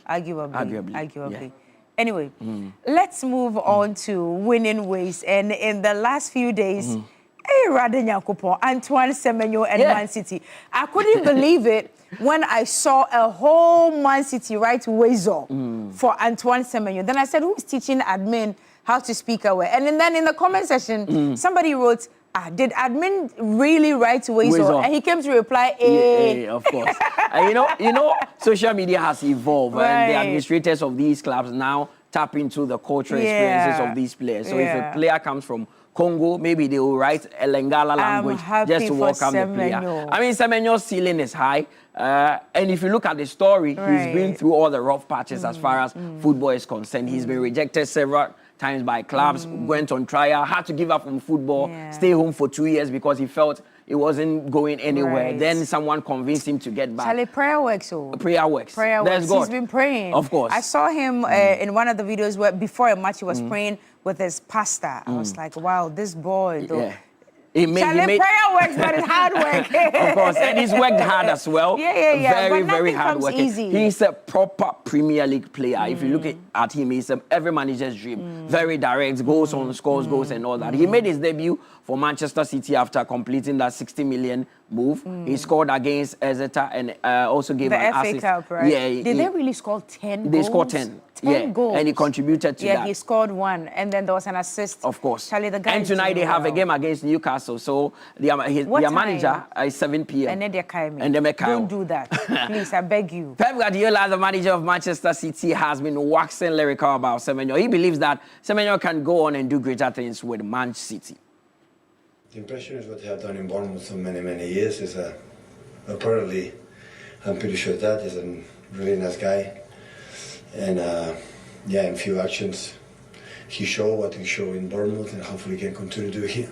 So it's done really well since many years, and now we are again. They won last season, semi-finals, and you're right, so they're the champion, and the opportunity for a lot of us, but especially for a lot of new players to reach a final. It's good season for him. Motivational. Yes, and to even think that he scored his last goal at Bournemouth before coming and then just the very first match. It looks he like scores everything that could go right for Semenyo went right for him. Yeah. Like he's I'm just really happy. And for he has him. a very beautiful girlfriend who is very supportive. Jordine, hello. Yeah, very, very Jordine. supportive. Jordine is her name. I love her so much. I really, really love her. I'm wishing them all the best. Congratulations again, Antoine Semenyo. And in looking at his story, his mother was actually a Ghanaian actress here. I didn't know that. I never watched any movie of her mother, but she was that a is what Ghanaian we're actress told, here. Congratulations to them. Anyway, let's come back to Ghana. Not Ghana. We have to go to Morocco. Because Bill is there. Before we come back to Ghana. Yes. Ghana ni AFCON. It's like you forget that there is an AFCON going on. There is an AFCON going on. Okay. And tomorrow we'll play the semi-final games. We hear you. Egypt will come up against Senegal. Okay. And the host nation, Morocco, would also take on Nigeria. Okay. Nigeria got to the final of the last AFCON, so they are waiting to see if they can break their trophy draw. They didn't qualify for the World Cup, so winning the AFCON is a must for them. My colleague Bill has been in Morocco and he previews the semi-final games. Okay. It began with 24 teams and now there are 4 with Senegal, Egypt, Morocco, and Nigeria all booking their places in the semi-finals of the 2025 Africa Cup nations. Nigeria were dominant against Algeria in their 2-0 win in Marrakesh, with Victor Osimhen scoring his 4th goal of the tournament, moving just 1 behind Brahim Diaz, who has been in fine form for Morocco at the tournament, scoring in 5 consecutive matches at the AFCON. But Algeria were definitely not happy with the referee decisions, officially filing a complaint to CAF to investigate the officiating during that game. But that wouldn't matter to Nigeria, as they have a date with Morocco, who did defeat Cameroon by 2-0. CAF would also be investigating that game for officiating decisions, as there were some disgruntled people on the decisions that went against the Cameroon in that game. But Brahim Diaz did score in that game, as Morocco have also booked their place in the Final Four. And Egypt managed to defeat Ivory Coast by 3-2, with Mohamed Salah stepping onto the plate and also scoring a crucial goal for the Pharaohs of Egypt. And Senegal, of course, being the other team to book their place in the semi-finals, with Iliman Ndiaye scoring in that 1-0 victory over Mali. But Senegal will be facing Egypt in the semi-finals on Wednesday in Tangier. Another date between Sadio Mane and Mohamed Salah in that one. And also for Morocco, a date between Brahim Diaz and also Victor Osimhen and Ademola Lookman. And then there's also Ashraf Hakimi on the side. Star-studded squads will be coming against each other in Rabat at the Prince Boule Abdullah Stadium. Morocco have been playing since the start of the tournament. And so on Wednesday, we will see 2 teams who would book their place in the final of the 2025 Africa Cup of Nations. Right. We'll see what happens. Yep, tomorrow. Yeah. Stoneboy will be there to perform for the grand finale, He's right? representing us. Yeah, so Ghana is still there. Ghana is there. Ghana is still in the Ghana is AFCONs, there. Anyway, Yeah. back home here in Ghana, Kotoko has signed a new player. Yeah. Dogo Yakubu, a new player that they needed to bring in because they needed reinforcement. Okay. And he's been saying some interesting things. He's from Mid City Academy. He says that maybe his play can be likened to that of Vinicius Jr. and Kylian Mbappe. And I can feel their pressure on the players, how they want the players to push harder to win the league. But personally, on my own, it's a promise that as long as we, and the players, the coaches, the technical as well, we're going to bring the happiness they deserve, what they want, we're going to give it to them. And me also, I think I will make sure that we push forward to make sure the league, we won the league as well. So I think right now I'm ready. The team, I can see the hard work from the coaches, from the players as well. So the fans should just keep on cheering the players, but definitely we won't let them down. Oh, okay. He has a Nigerian accent, so I think he had affiliations with Nigeria? Nigeria as well. Okay. Very good player. Wish him all the best. People speak highly of him, so let's see what he does with the And he says of himself that he's on the same level. Of course, he's a hybrid of Kylian Mbappe and Vinicius Jr. So scared. Charlie, you have to sell yourself. If you don't sell yourself, nobody will sell. Of course, nobody will do that for you. do it for you, so you have to do it for yourself. Yeah. Anyway, thank you, Welcome. Mutara, for all that you've brought from the world of sports. Now, the journey ends on Sunday, the 25th of January, 2026, as Mentor crowns its next star. 6 finalists, 1 winner, 1 historic night. Tiki Andy Kwams, Achedie, Kwekushai, Ivy Hollies, and D. Ine go head-to-head in a battle of vocal dexterity, electrifying performances, and dazzling dance steps in the Mentor finale. Who walks away with the ultimate prize? Find out live at the National Theatre Sunday, 25th of January 2026, 8 p.m. Sharp tickets are going for 50 Ghana cedis.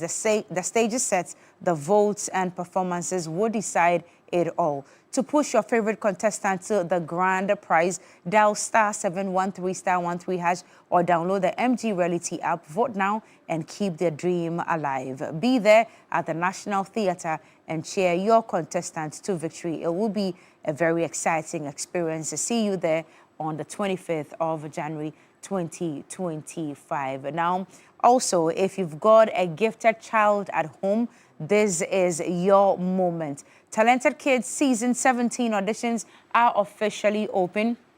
Kumase will meet you at the Micklin Hotel on 18th of January 2026, 8 a.m. And for Accra families, you can bring your children to the Accra auditions right here at the TV3 premises, 20th of January 2026, also at 8 a.m. in the morning. Talented Kids Season 17, where talent finds a stage. Let's take a break now. Most parts of Accra have not had water flow through their taps for a very long time. We embarked on the journey to find out why yesterday. Today, we'll bring you more right after this break.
Let's now cross over to the Crowell constituency to follow up on our Cry for Water series. Most parts of the greater Accra region, Nungua, Teshi, some parts of Spintex Road and Tema as well have not had water flowing through their taps for a very long time. Now, we do remember that sometime in October, the Ghana Water Company released a warning that we're going to go through some acute water shortage, but little did we know that it was going to be extended this long or over this long of a period. Yesterday, we were in Teshinungwa. Today, let's continue with Roland and find out more.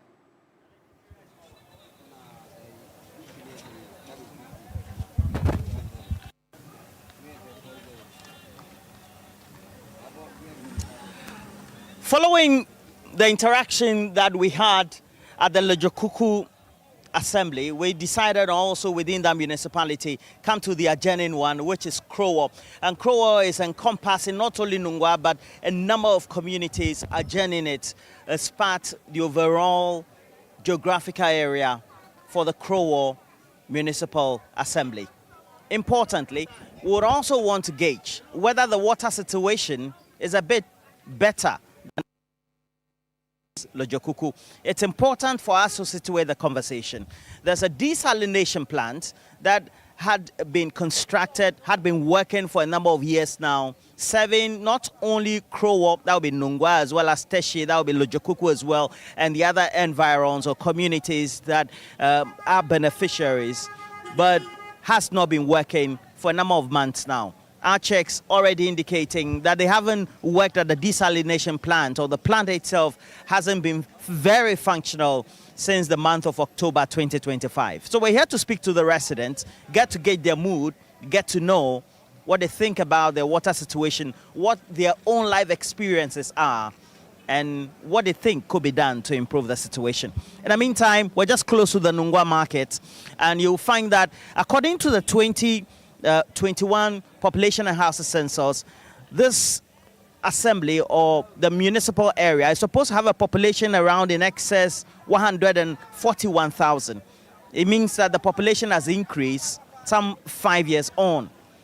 So we have the market, and this attracts a lot of traders, makes it quite a busy area, part of Nungwa or Crowell Municipal Assembly. So we'll have a number of interactions so far, but before then, we'll also be speaking to a number of residents to ask them what they think about the water situation and whether there's been any improvement at all when it comes to access to water and a number of utilities, so to speak. And water is very essential. So we'll speak to a number of them as quickly as possible and get to it. So let me speak to this gentleman.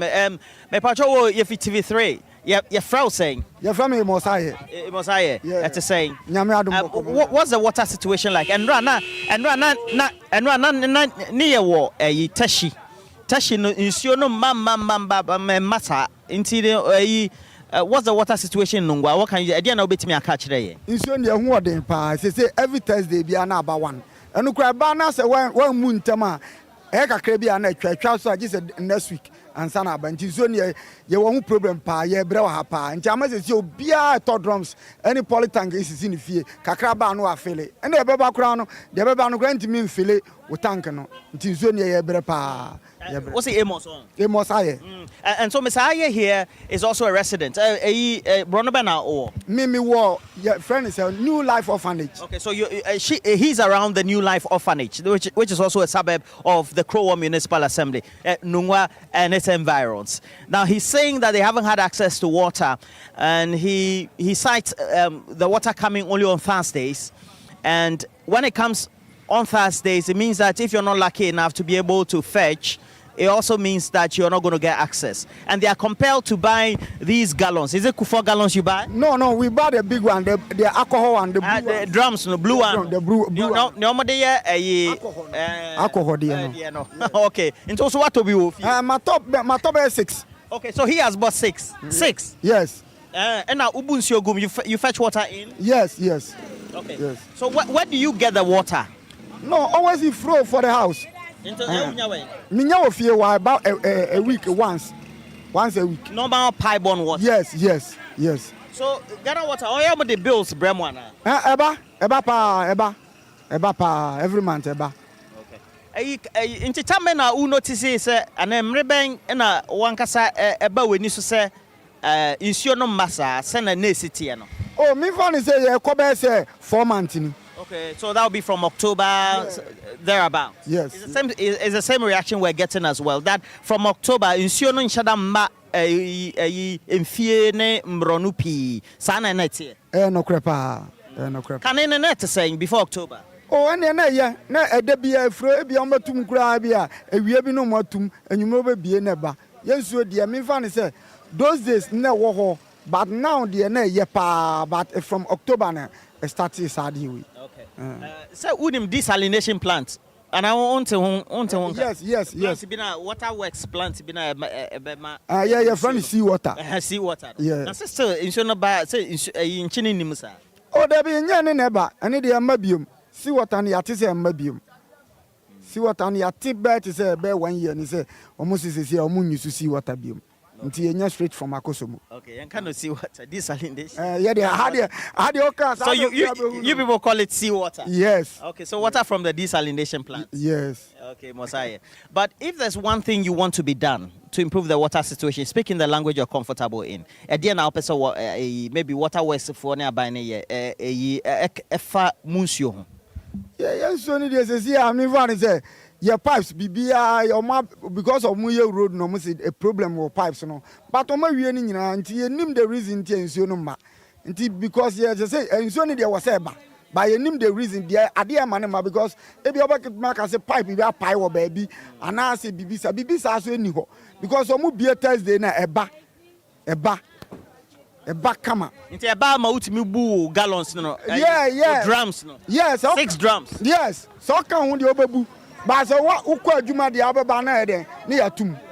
Na etwa. Yeah, eba ti say ahomachim be ti say 12 ekọ na start by basa e bia bebo be say 5 6 no na eden na etwa.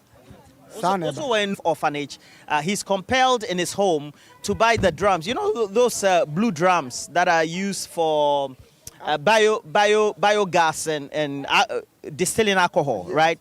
Yes. So he's bought 6 of them, and so that's what he uses at home. And Amos tells us that the water, the tap is open. The tap opens around just after midnight every Thursday.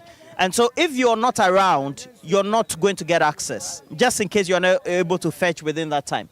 And so that's the situation. Now, what in find now? Just opposite here. Okay, so tell me, what's the situation?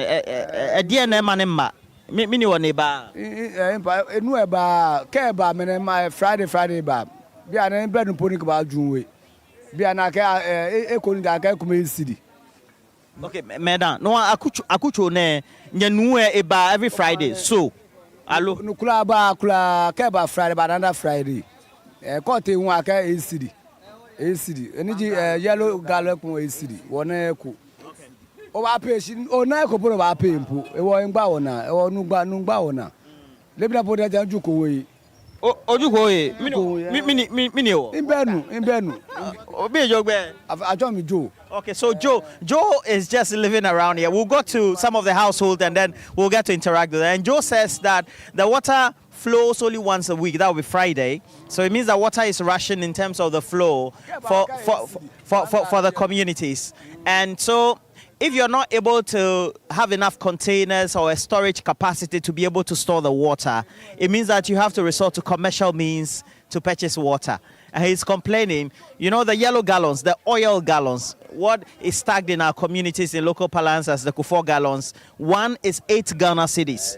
No, ingbe nye hiyo nueye. Naka 8 Ghana cedi nueye, ingbe ahon. Any politan ke ma, any mene bro chue ma, ye jeme bianto ye cedi, e ko be. Fankati that place.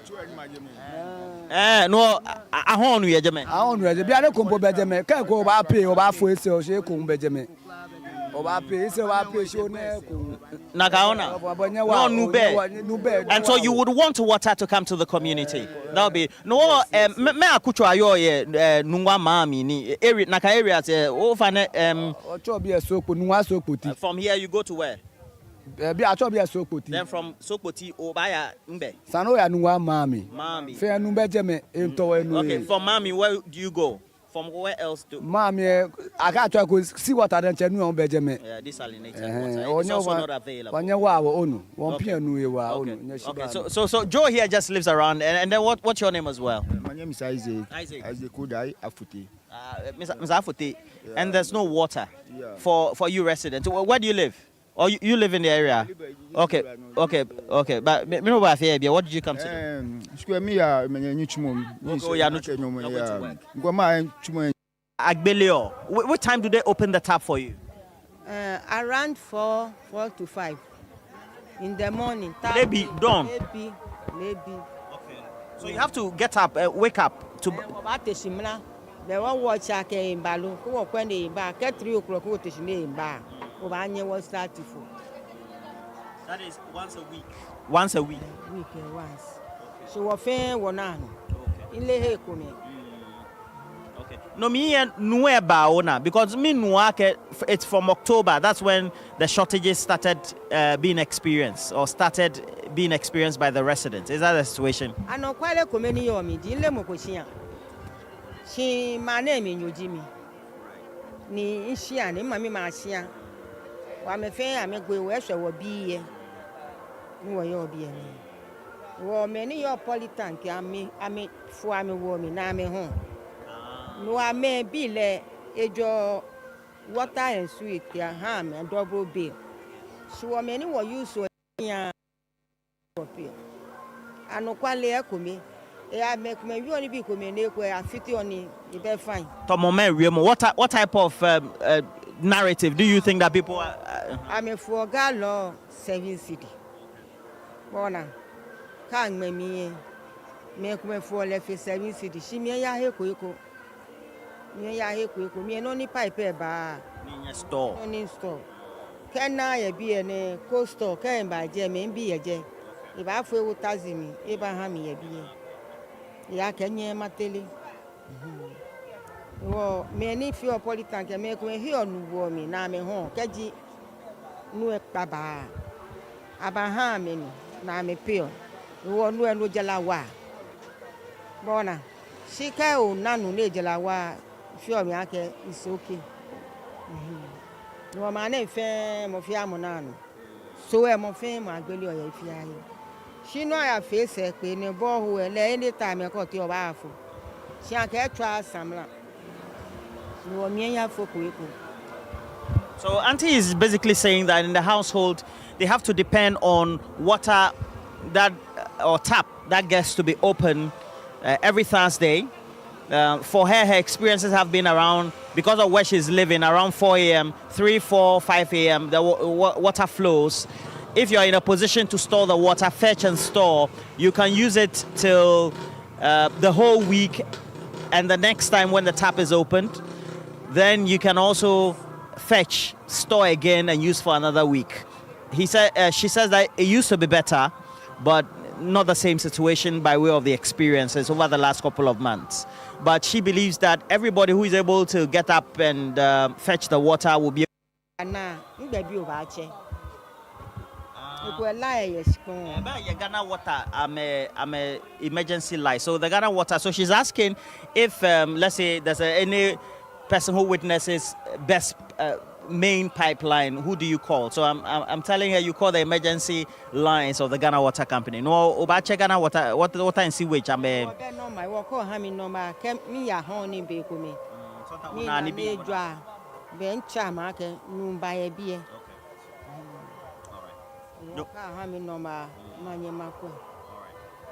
So she's she's willing to help just in case she witnesses any emergency, so to speak. So we'll go to some of the households, get to witness what the situation is. And just a normal household, and they have to, again, there's no access to water. And so just like all these houses, you have to make sure that you fetch the water in your gallons or however you're going to store the water, and you'll be in a position to use it at least for a week. Again, just to remind you, the water flows on Thursdays, depending on where you are in the area or in the municipality. For some others, it flows on Fridays. Basically, I mean, that's what it is. So, no, over the minga boy, mimbi nuwe saneni. Over the mba ojamelo. Oba we, nyananu yebie. Okay, so I've seen a resident. I want to ask her whether they get access to water. So they have, for example, a poly tank, and this one is now a household item, I think, in all homes in Ghana now. So, I mean, the foremost thing we know is Polytank, just like the way we call Pepsodent for all toothpaste. This one is also foremostly called Polytank, even though we have other brands in the market. No, I want to ask my sister here whether they have water regularly as a household, so to speak. What's your name? Nashoko. No, maybe once a week. So it's open once. The tap is open once a week. Yes. No, which particular day? It comes on Thursday and early Friday in the morning they close it. Okay, so they close it on Friday. So Thursdays maybe, but what time does it come on Thursday? Sometimes in the morning, then they'll close it. Then it will come back again in the evening. Then they'll close early in the Friday morning. Then they'll Friday morning. Okay, so what happens if Thursday you don't get to catch? Let's say you're watching Netflix or movies and you forget to fetch the water. What happens? Then you wait for another week. You wait for another week because now the gallon is 7 cedis. Others sell it for 5 cedis. Which one? The yellow gallon? The 4 gallons? Yes. Go for 7 cedis. You are buying it. Some others said they were buying it for 8 cedis. But this place 5 cedis, sometimes 7 cedis. So if the tap is not flowing, you can't buy it. Don't get unless the following week again. It means you'll be in trouble. Yes. You'll be in trouble. Okay, so was the situation better before now? Every day we used to fetch water, but now it's very difficult. So you have to manage what you have. So the following week. So first, you used to have a constant flow of water. Yes. Which time would it be before October? Or? I think about last year, no matter what, no flow. No, last year, no. Okay. But I think when this. Yeah, no. Last year ending. Last year ending. Okay, Nashoko, thank you very much. You've been very receptive. Thank you so much. And so that's Nashoko. Nashoko is just also living in this house. So she saw us and decided to just interact with us randomly. So we'll go to our last resident, ask her name as we usually would do. She's even preparing, Abedru, ne, alumini. Abedru. Okay. Now, how are you? What's your name? Akeyaiko. Oh, you won't take it anywhere. Yes. That's the translation of Akeyaiko. That's the name, Akeyaiko. So from Nashoko, then we have Akeyaiko. And so, Ofane Yananu Yebielo.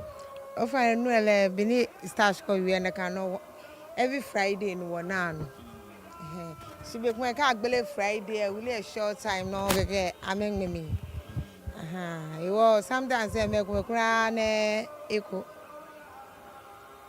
So if you're not fast enough to fetch the water down, store it. Yeah, you don't get it.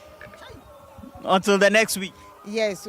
Sunny. Why? Papa. Okay, so it also means that your appeal will go to Ghana Water Company, right? So what will be your appeal to Ghana Water Company? Okame. No, Okame, you won't buy me fry. Nitumana me ya chuma me chuwe ya me ya wokoni wonanu. She sometimes say wo ye me kume ni amela me be mo koni fu onu e ha me. Wo ame fi ame. On pa me fry wa je wo e fi wo kan.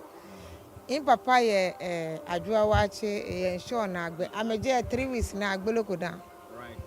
So there's an area called Ajoawache. For 3 weeks now, water has not flowed. They don't get water. And that's where your dad lives? Yes. So what do? You go and help her or you send somebody? If you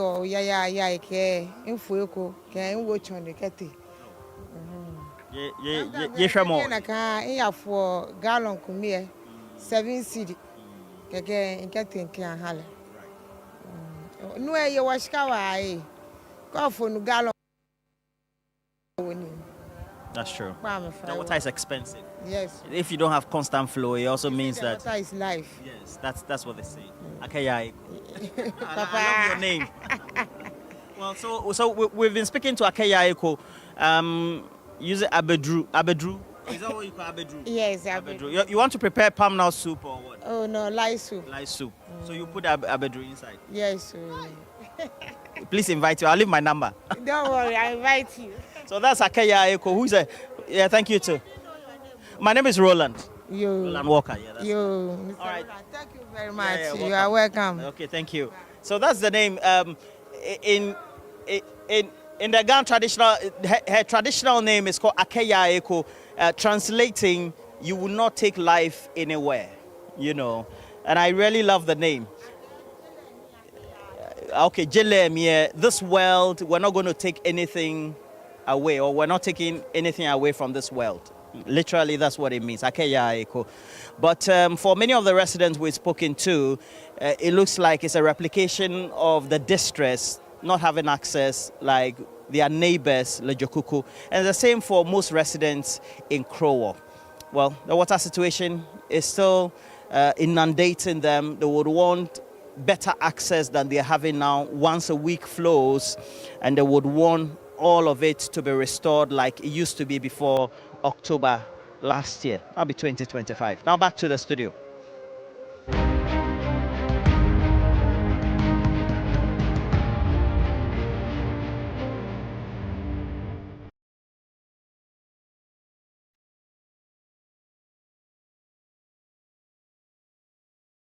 Akaya Heko, but no ele o kaba